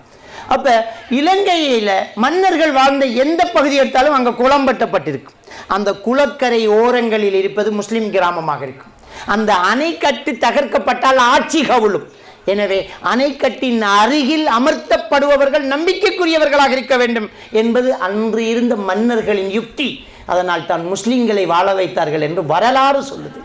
அவ்வளவு நம்பிக்கையான இந்த முஸ்லிம்கள், ஐயா என்று சொல்லப்பட்ட முஸ்லிம்கள், முதலாளி என்று வர்ணிக்கப்பட்ட முஸ்லிம்கள், முஸ்லிமா அந்த வேலை செஞ்சிருக்காது, எப்ப இருந்தாலும் திருப்பி தரும் அப்படி என்ற முஸ்லிம்கள், இலங்கை அரசுக்கே தன் சொத்துக்களை தாரை வார்த்து கொடுத்த முஸ்லிம்கள், இலங்கையில் உள்ள முக்கியமான இடங்கள் நம்ம முஸ்லிம்கள் கொடுத்தது. அப்படிப்பட்ட முஸ்லிம்கள் இன்னைக்கு முஸ்லீம் என்றா தூள்காரன் என்று சொல்கிற அளவுக்கு நிலைமை மாறி போச்சு. தூள்காரன் என்று சொல்கிற அளவுக்கு போயாச்சு. அப்போ தயவு செஞ்சு நாங்கள் நம்முடைய பிள்ளைகளை பழையபடி நல்ல முஸ்லீமாக கொண்டு வரணும். அதுக்கு முக்கியமாக நம்ம கவனிக்கிறது, நம்மளோட பிள்ளை ஆரோட பழகுது, எங்கே போகுதுங்கிறத பார்க்கணும். எல்லாம் முடிஞ்சதுக்கு பிறகு பிள்ளை பழகிட்டான், எடிக்ட் ஆகிட்டான், விடுறான். இல்லை, இப்போ ரீஹபிலிட்டேஷன் சென்டர் தேவைப்படுது. தூளுக்கு எடிக்ட் ஆகிட்டான் சார், என்ன செய்யலாம்? கொண்டு வரையா? கொண்டும் செய்யணும். அது எடிக்ட் ஆனா ஒன்றும் பண்ணோன்னா இன்றைக்கு இலங்கையில் ரீஹபிலிட்டேஷன் சென்டரில் சீட் இல்லாமல் இருக்கு. இதுக்கு போனால் அங்கே ஃபுல் புக்கிங், இதில் போனால் ஃபுல் புக்கிங் என்கிறது. ஏன் அந்த ரீஹபிலிட்டேஷன் சென்டர் என்ன, அவங்கள 3 மாதத்துக்கு அடைச்சி வைக்கிற, தூள் கிடைக்காமலும் தூளை இவர் போய் எடுக்காமலும் தடுத்து வச்சு அதை மறக்க வச்சு போட்டு தருவாங்க. வந்தால் திரும்ப கொண்டு போய் பாவிக்கான். ஆனால் அவனை வந்த உடனேயே திரும்ப கைட் பண்ணி ஒரு ஹவுஸ் அரெஸ்ட்டில் வச்சு மார்க்க விஷயங்களை சொல்லி அல்லாவை சொல்லி அச்சப்படுத்தி அவரை கூட்டாளியை மாற்றி, இடத்த மாற்றி, ஃபோனை மாற்றி, சிம்மை மாற்றி அவரை கொண்டு போயிருந்தால் மாற்றலாம். விட்டாக்கள் இருக்கிறாங்க, ஆனால் தொட்டாக்கள் தொடர்ந்துக்கிட்டே இருக்கிறாங்க. இது ஆகப்பெரிய ஒரு ஆபத்தாக இருக்குது. விகிதாசாரத்தில் குறைந்தவர்கள் நாம், தூள் கேஸில் ஜெயில் இருக்கிறதுல அதிகமானவர்கள் நாம். இவ்வளோ பெரிய ஆபத்தான விஷயம் நடக்குது. இது இஸ்லாத்துக்கு எதிரான சரியானது நமக்கு ஏற்பட்ட ஒரு விதியாங்கிறது தெரியல. முஸ்லிம்களிடம் தூள் விற்பவர்கள் நெருங்குவதற்கு இன்னொரு காரணம் இருக்கிறது. முஸ்லிம்களோட ஸ்டைல் என்னண்டா, வாப்பா உழைப்பார், 50 பேர் இருந்துக்கிட்டு இருப்பாங்க.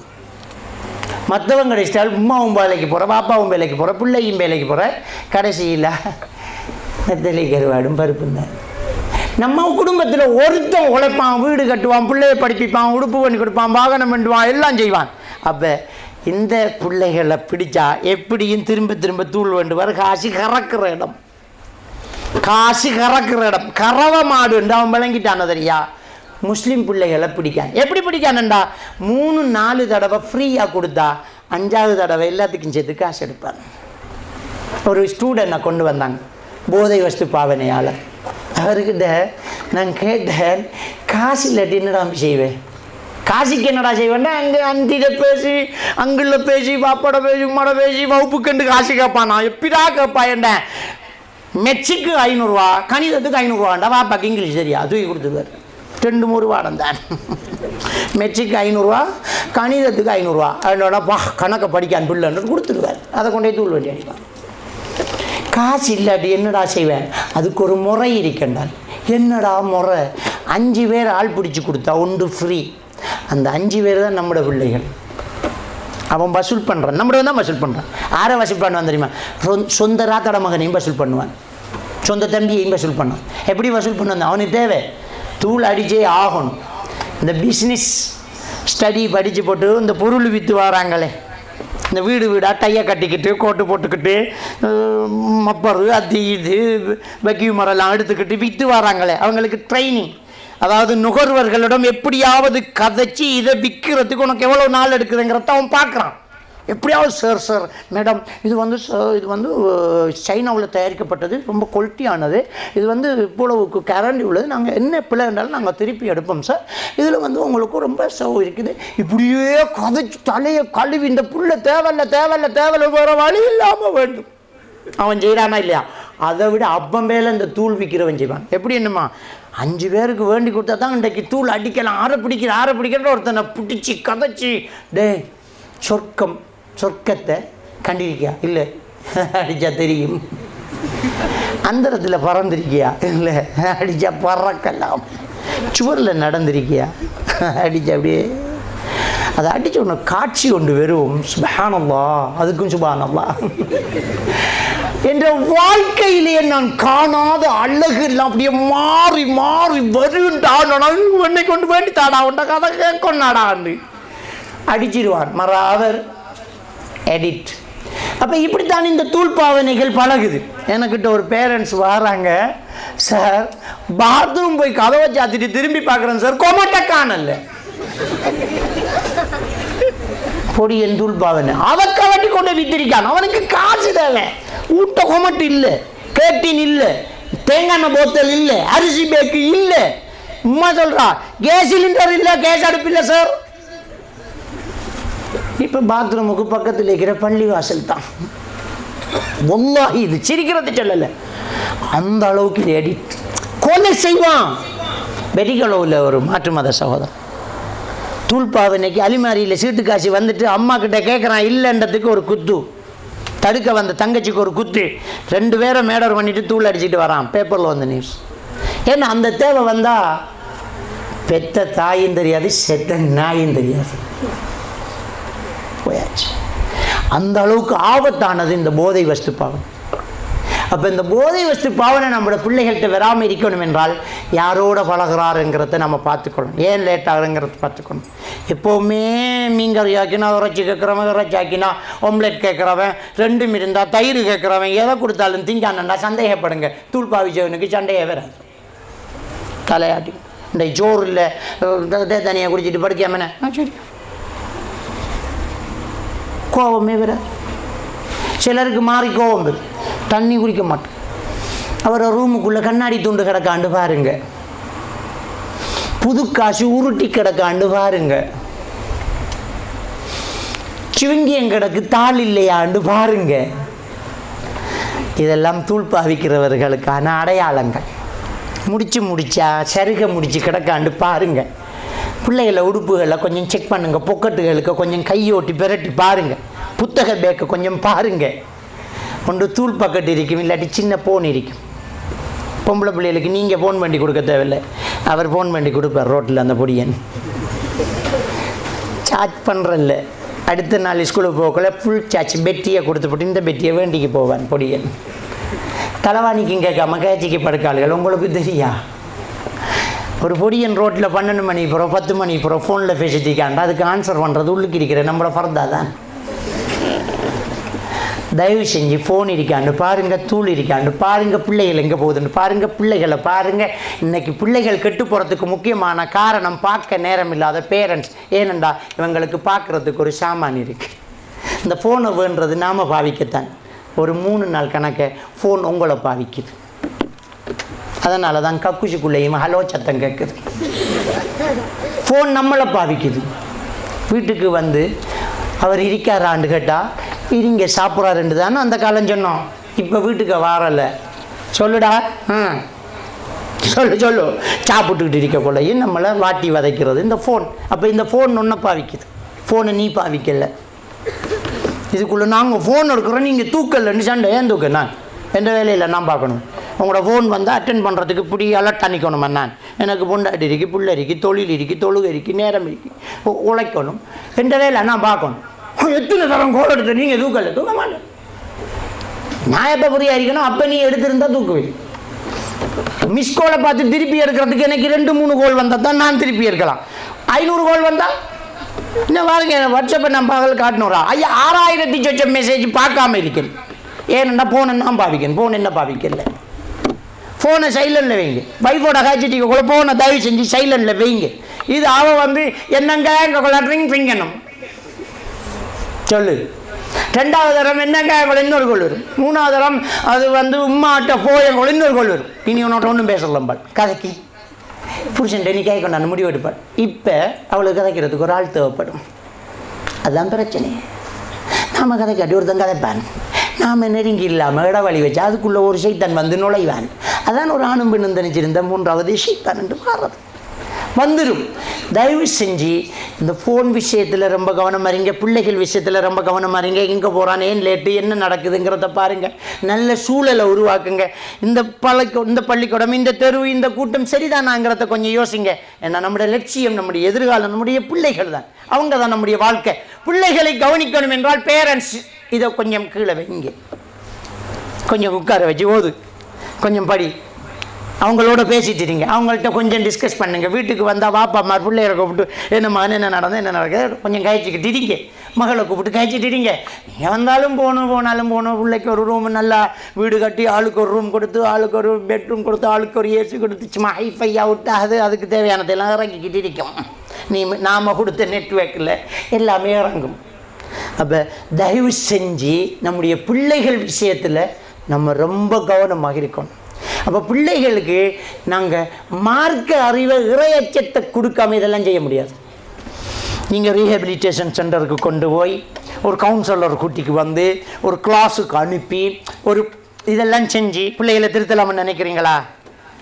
நான் திருந்துறதுக்கு, நீங்கள் திருந்துறதுக்கும், சின்னவன் திருந்துறதுக்கும், பெரியவன் திருந்துறதுக்கும் ஒரே மருந்து அல்லாட பயம் மட்டும்தான். ஏனண்டா இப்போ இருக்கிற நாலேஜுக்கு எல்லாருக்கும் கண்ணில் விரலை விட்டு ஆட்டுற அளவுக்கு நமக்கு நாலேஜ் இருக்குது. அதெல்லாம் நாங்கள் செய்வோம். அதுக்கெல்லாம் எங்களுக்கு வழி தெரியும். எப்படி போனால் வெளியிறங்கலான்னு எனக்கு தெரியும். எல்லாருக்கும் டெக்னாலஜி தெரியும், ஐடியா தெரியும், எல்லாருக்கும் தெரியும். அப்போ இவருக்கு அல்லாட பயம் மட்டும் இருந்தால் தான் திருந்துவார். மோட்டர் டிராஃபிக் இல்லாட்டி ஹெல்மெட் போட மாட்டேன் தானே, இருந்ததாலான ஹெல்மெட் போடுறான். ஆனால் எவனுக்கு உயிர் மேலே ஆசை இருக்குதோ அவன் நடித்தாவும் ஹெல்மெட் போட்டு போவான், தன் மேலே ஆசை இருந்தால். அப்போ இறையச்சம் இருந்தால் அல்லாஹ் எங்கேயும் நம்மளை பார்த்துக்கிட்டே இருக்கான். அவனுக்கு கண்ணில் விரல் விட்டு ஆட்ட முடியாதுல்ல. அப்போ நம்முடைய பிள்ளைகள் நல்லா இருக்கணும் என்றால், நாம் நல்லா இருக்கணும் என்றால் நமக்கிட்ட இறையச்சம் இருக்கணும், பிள்ளைகள்கிட்ட இறையச்சம் இருக்கணும். அப்போ பிள்ளைகள்கிட்ட அல்லாஹ் சொல்லி வளர்க்கணும். அல்லாஹ் அதில் நாம் செய்கிற ஒரு தவறு என்ன தெரியுமா? அல்லாவை அரக்கனா காட்டி வளர்த்துக்கிறேன். சின்ன வயசுல இருந்தே அல்லாஹ் அடிப்பான், அல்லாஹ் சுடுவான், அல்லாஹ் நெருப்பில் போடுவான், அல்லாஹ் தூண்டல் போடுவான், அல்லாஹ் தண்டிப்பான். இப்போ இந்த பிள்ளைக்கு அல்லாண்டா பயம், அல்லாண்டா இறக்கம் பெறும். அல்லாஹ் அருள் செய்வான், அல்லாஹ் சொர்க்கம் தருவான், அல்லாஹ் நிறைய பழங்கள் தருவான், அல்லாஹ் ஆசையெல்லாம் நிறைவேற்றுவான், அல்லாஹ் அப்படி நம்மளுக்கு தருவான். அல்லாவை இறக்கமாகவும் காட்டுங்க. ஏனென்னா ரசூலுல்லாஹி ஸல்லல்லாஹு அலைஹி வஸல்லம் சொல்கிறாங்க, அல்லாஹ் தஆலா அந்த படைப்பினங்களை எல்லாம் படைக்கிறதுக்கு முன்னாடி அரிசியில் எழுதினான், என் கோபத்தை விட என் இரக்கம் மிஞ்சி விட்டதுன்னு எழுதினான். அல்லாட கோபத்தை விட இறக்கம் தான் கூட. நாம் அல்லாட கோபத்தை மட்டும்தான் சொல்கிறோமே தவிர அல்லாட இறக்கத்தை நம்ம சொல்லலை. ஆனால் கிறிஸ்தவ பாடசாலைகளில் பிள்ளைகள் அப்படியே நின்று கண்ணை மூடுங்க, ஜெபம் பண்ணுங்க, இயேசுக்கிட்ட கேளுங்க அப்படி என்று சொல்லிக்கிட்டு இருக்கக்குள்ளேயே ஒரு டீச்சர் இடை நடுவால் பூந்து எல்லாரும் பேக்குள்ளேயே ஆளுக்கு ஒரு சாக்லேட்டை வச்சு போட்டு அப்படியே வந்துடும். ரைட், கர்த்தர் தந்திரிக்காரா பைய பாருங்க, கர்த்தர் ஆசீர்வதிக்கிறார், கர்த்தர் உங்கள் பாவங்களை அவரே பொறுப்பெடுக்கிறார். அவன் கடவுளை நல்ல பாசிட்டிவாக கொடுத்துட்டிருக்க, நாம் அல்லாவை நெகட்டிவாக கொடுத்துட்டிருக்கோம். ரெண்டையும் கொடுக்கணும், ஒன்றை மட்டும் கொடுக்குறான். மூட நம்பிக்கை உருவாக்குறல. நாங்கள் கண்ணை மூட சொல்லி போட்டு பிஸ்கட்டு வைக்க தேவையில்ல, எல்லாக்கிட்ட கேளு. ஆனால் அல்லா இறக்கமுள்ள, அல்லா இறக்கமுள்ளவன். அப்போ அல்லா இறக்கமுள்ளவன்டா தான் அவன்கிட்ட போய் தொழுவான். மோட்டிவேட் பண்ணுங்க. மாஷா அல்லாஹ் மாஷா அல்லாஹ், இன்னைக்கு சுபஹுக்கு முன்னால் சுன்னத் தொழுத மகன், என்ன நன்மைன்னு தெரியுமா மகன்? என்ன இந்த உலகத்தில் உள்ள எல்லாத்தையும் விட சிறந்த பரிசு உங்களுக்கு வந்தாச்சு. நீங்கள் தான் இந்த உலகத்தில் நம்பர் 1 பணக்கார். அப்போ சுபஹு தொழுதுக்கு எப்படி வந்திருக்கும்? மோட்டிவேட் பண்ணுங்க. அன்றைக்கி நீங்கள் எல்லோரும் சொல்லிட்டீங்கல்ல, எப்படி நன்மை தெரியுமா? அல்லாஹ் எப்படி சொர்க்கம் தெரியுமா? சொர்க்கமே தொழுகையாளிகளுக்கு தான். தொழுகை சொர்க்கத்தின் துறவுகோல். நீங்கள் ஸ்கூல் கலைஞ்சி வீட்டை வாரீங்க, நான் வீட்டை இல்லை, உங்கள்கிட்ட திறப்பில்லை, ரோட்டில் நினைப்பீங்க, உங்களோட வீடு தானே, உள்ளுக்கு உங்களோட உடுப்பு இருக்கி மாற்றலாமா, உள்ளுக்கு பாத்ரூம் இருக்கி குளிக்கலாமா, உள்ளுக்கு ஃப்ரிட்ஜ் இருக்கி கூழ் குடிக்கலாமா? இல்லை, நீங்கள் என்ன அமல் செஞ்சாலும் சொர்க்கத்தில் மாளிகை கட்டப்படும். திறப்பு தொழுகை தான், தொழாட்டி போகலாம் ரோட்டில். அப்போ அந்த பிள்ளைக்கு மோட்டிவேட் பண்ணணும், நன்மையை செய்யணும். அல்லா பார்த்துட்டிருக்கான், அல்லா கண்காணிச்சுட்டிருக்கான், அல்லா நம்மளை நோட் பண்ணுவோம், அல்லா பாதுகாக்கும். இப்படி நம்ம பிள்ளைகளுக்கிட்ட சொல்லி அல்லா சொர்க்கம் தருவானுங்கிறதையும் சொல்லி, நரகம் தந்துருவாங்கிறதையும் பயம் காட்டி, அல்லா கண்காணிச்சுட்டிருக்கிறாங்கிறதையும் சொல்லி பிள்ளைகளை நாங்கள் இறையச்சத்தை கொடுத்து வளர்த்தாத்தான் இதில் எல்லாத்துல இருந்து மாற்றலாம். லவ் பண்ணுறது ஒரு பெரிய நோய். கண்டதெல்லாம் love case love case love case love case. பாப்பா பெரிய ஆளு, உமா பெரிய ஆளு, நல்ல குடும்பம், ஒரு கலிசறையை போய் விரும்பிக்கிட்டு இருப்பாள். உடண்டா விட மாட்டேங்காள், சித்த சாவனுங்கிற, கையை அறுக்க போறேன்பாள், சூசைட் பண்ண போறேங்க, சாகுன்னு தான் சொல்லணும். நல்லா அறுத்துக்கும், பொழைக்கிற அளவுக்கு இருக்காம கொஞ்சம் ஊண்டியா இருக்கணும் மகள்ன்னு சொல்லணும். ஏனென்றா அவனை கட்டிக்கிட்டு கொஞ்சம் கொஞ்சமாக சாகிறத ஒத்தையாக வெட்டிக்கிட்டு மொத்தமாக போகும். மானமாலும் பாதுகாக்கப்படும். இந்த பிள்ளைகளுக்கு விளங்க மாட்டேங்க. இந்த தாய் தகப்பன்டாரு யாரை நேசிக்கிறோம், யாரை லவ் பண்ணுறோம், உங்களோட பொறுமதி உங்களுக்கு தெரிய மாட்டேங்க. ஒரு தாய் தகப்பன் மனசு உங்களுக்கு விளங்க மாட்டேங்கிறோம். இந்த ஃபோன் வந்து இந்த காதல் கலாச்சாரம் நம்ம ஃப்ரீடம் கொடுத்துருக்கோமாம். என்னையா இது வந்து மேற்கத்தையமாம். 2025 இருக்கிறோம் நம்ம அப்படிங்கிறோம். இருந்தால் இஸ்லாத்தில் இருக்கோம் பாப்பா, நாம் இஸ்லாத்தில் இருக்கோம். எந்த நாட்டுக்கு போனாலும் இஸ்லாத்தோடு தான் நாம் இருக்கணும். ஒரு நாளும் இப்படி இருக்கக்கூடாது. நமக்கு ஆரையும் மார்க்கம் தேவையில்லையே, நம்முடைய இஸ்லாம் நமக்கு போதும். இதுதான் நமக்கு வழிகாட்டி, வாழ்வியல் வழிகாட்டி. இதுதான் வாழ்வியல் வழிகாட்டி. யாரை பின்பற்றணும்? அல்லாஹ்வுடைய தூதரைத்தான் பின்பற்ற வேண்டும். அடுத்தவன் தேவையில்லை நமக்கு. அடுத்தவன் கலாச்சாரம், அவன் மூட நம்பான், பெஷ நம்பான், டிசைன் நம்பான், அது சட்டமாக வச்சுக்கோ. உங்களோட டிசைனை நீங்கள், எங்களுக்கென்று ஒரு கலாச்சாரம் இருக்குது, அந்த கலாச்சாரத்தை நாங்கள் பின்பற்றுவோம். இப்படித்தான் நம்ம வாழ்வோம். அப்போ அஜ்னபி மஹரமை உறவு பேணணும், ஃபோனில் கொஞ்சம் கவனமாக இருக்கணும், பிள்ளைகளை கொஞ்சம் எட்டி பார்க்கணும். இந்த காதல் கலாச்சாரங்களை தூக்கி வருவது பெற்றோர்களுக்கு செய்த துரோகம், அல்லாஹ்வுக்கு செய்த அநியாயமுமாக இருக்கும். ஆணோ பெண்ணோ இந்த லவ் பண்ணுறங்கிறதான் உலகத்தில் இணை வைத்தலுக்கு அடுத்தபடி மிகப்பெரிய அநியாயமும் பாவமும். இதுதான் பெற்றோர்களை நோவினை செய்தல், பெற்றோர்களை அணுவணுமாக சித்திரை செய்கிறதா இருந்தால் அதான் காதல். செஞ்சிடக்கூடாது. உங்களுக்காக பெற்று செத்து வளர்த்த அந்த தாய் தகப்பு நாம் கொடுக்குற பரிசு ஊருக்குள்ளே கேவலமும் அவமானமுமா? நீங்கள் நல்லா இருக்கணும். யாரையாவது ஒரு பெண்ணை பெற்றவன் அப்படியே வச்சிருவானா? உனக்கு தகுதியான நல்ல மாப்பிள்ளையை தேர்றது தானே நீ குமரானத்துலேருந்து உமா பாப்போட வேலையே அதுதானே. நல்ல மாப்பிள்ளை பார்த்து தருவாங்கானே. அவசரப்பட்டு தூள்காரனை லவ் பண்ணி போட்டு அவன் தான் பண்ணுமோண்டு ஒத்த காலை நின்றா மற்ற காலை எப்போ தூக்க போகிறான்னு தெரியா? நாளைக்கு தான் கேஸ் நடக்கும். என்கிட்ட ஒரு கிளைண்ட் வந்துச்சு, தூக்குல தொங்கி மயிரிலையில் தப்பி ஹாஸ்பிட்டலில் அட்மிட் பண்ணப்பட்டு பெட்டிக்குள்ள ஹாஸ்பிட்டலால் கவுன்சிலிங் அனுப்பப்பட்டுச்சு. வந்ததே உம்மா கூட்டிக்கு வரல, உம்மம்மா கூட்டிக்கு வரா. என்னம்மா நடந்தேன்னா கடைசி வரைக்கும் சொல்லலை. கொஞ்சம் கவுன்சிலிங் கொடுத்து விஷயத்தை எடுத்தா லவ் பண்ண தூள்காரனை வாப்பாக்கு தெரிஞ்சு தடை செஞ்ச, அதனால் இவ எடுத்துக்கு ஓடினேன். எப்படி ஓடினேன், ஏன் ஓடினேன், அவன் தான் தூள்காரனாச்சு என்று கேட்டதுக்கு இல்லை நான் அவர்கிட்ட கேட்டேன், அவர் பொதுவாக பாவிக்கிறோண்டாரோ. அவன் சொல்லுவான் தானே, எவ்வளோ பெரிய முட்டாள்தான். அவன்கிட்டயே கேட்குறான் நீ சிகரெட் அடிக்கிறான்ண்டு. எவனாவது சொல்லுவானா ஓ நான் சிகரெட் அடிக்கிறேன், ஓ நான் தூள் அடிக்கிறேன் சொல்லுவானா? அதான் அந்த கொஞ்சம் வேலை செய்கிறது. அவன்கிட்டயே கேட்குறா, கொஞ்சம் வெளியில் விசாரிக்கல. வாப்பா சொன்னா நம்புற இல்லையா? போகாம வாப்பா என்ன பிரித்து விட்டாருண்டு ஓடிட்டான். ஓடினவளை காதில் கழுத்தில் கையில் கிடந்ததெல்லாம் விற்று தூள் அடித்தா கடைசி அவனுக்கு விற்கிறதுக்கு ஒன்றுமில்லை. அவள் தான் இருக்கான். அவளுக்கு விலை பேசி ஒருத்தனை கூட்டிக்கு வாரான் தூளுக்காக. ஒவ்வாகி நடந்த ஒரு உண்மை. அப்போ தான் இவள் சூசைட் பண்ணுறாள். நம்மளையே இவன் விற்கானே, இதுக்கு பிறகு எப்படி வீட்டை போய் நிற்கிற, இனி சாகுவோம் என்று தொங்குறா. அல்லாஹ் அவளுக்கு உயிரை போட்டு வச்சான், பெருவிரல் உசும்பி தப்பிட்டாள். இதை நான் ஏன் சொல்கிறேன்டா, ஒரு படிப்பினைக்காக அவளே சொல்கிறா. ஹசரத் என்ற கதையை நீங்கள் பயானில் சொல்லுங்க ஹசரத், இன்னும் பெண்கள் தப்புன்னு நிறைய பேர் இப்படி மாட்டிக்கிறாங்க சார் என்று சொல்கிறாள். அவள் அனுமதியோட சொல்கிறேன். நான் ஒரு பயானில் என்கிட்ட வந்து ஒரு கிளைண்ட்டை பற்றி சொல்கிறேன்னா அவங்க அனுமதி தந்தது.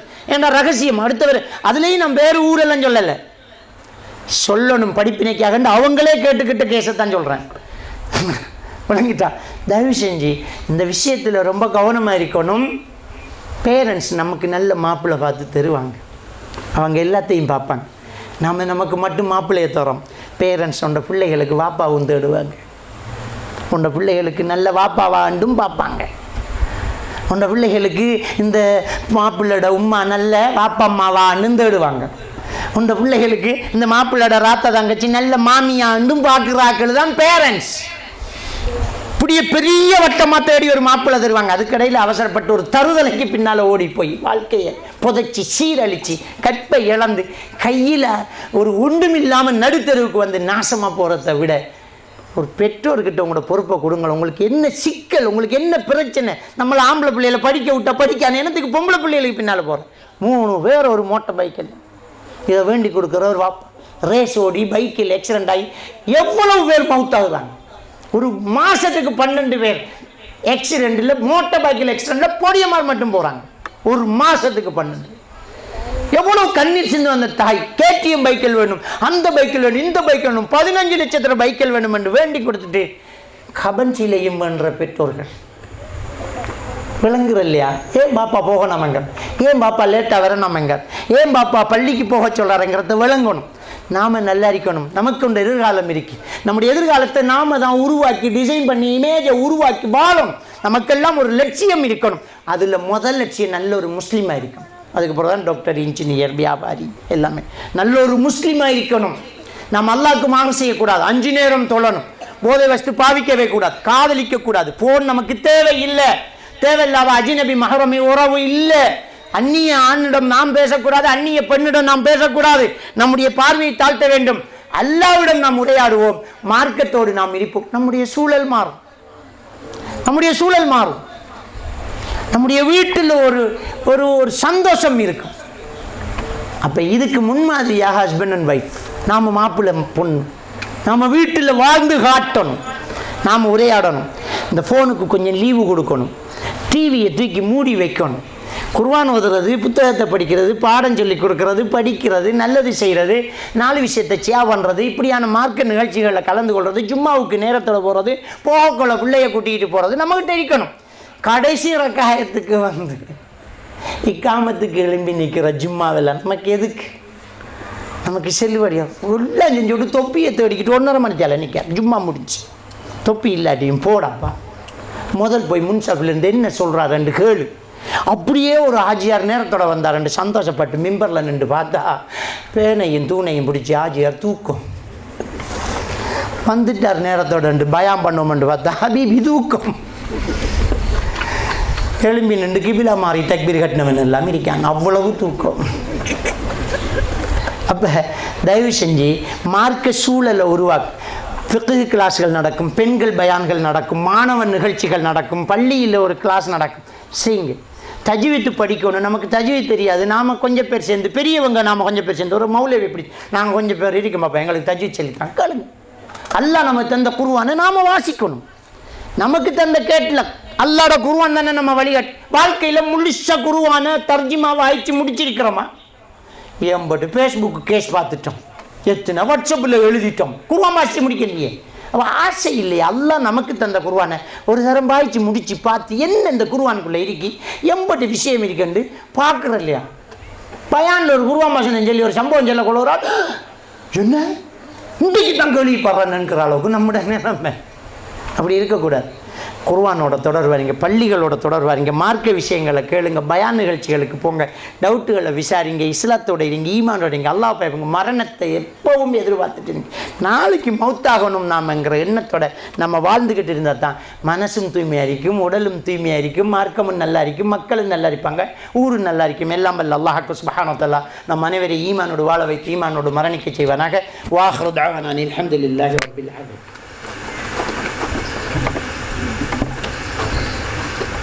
அஸ்ஸலாமு அலைக்கும் வரஹ்மத்துல்லாஹி வபரகாத்துஹு.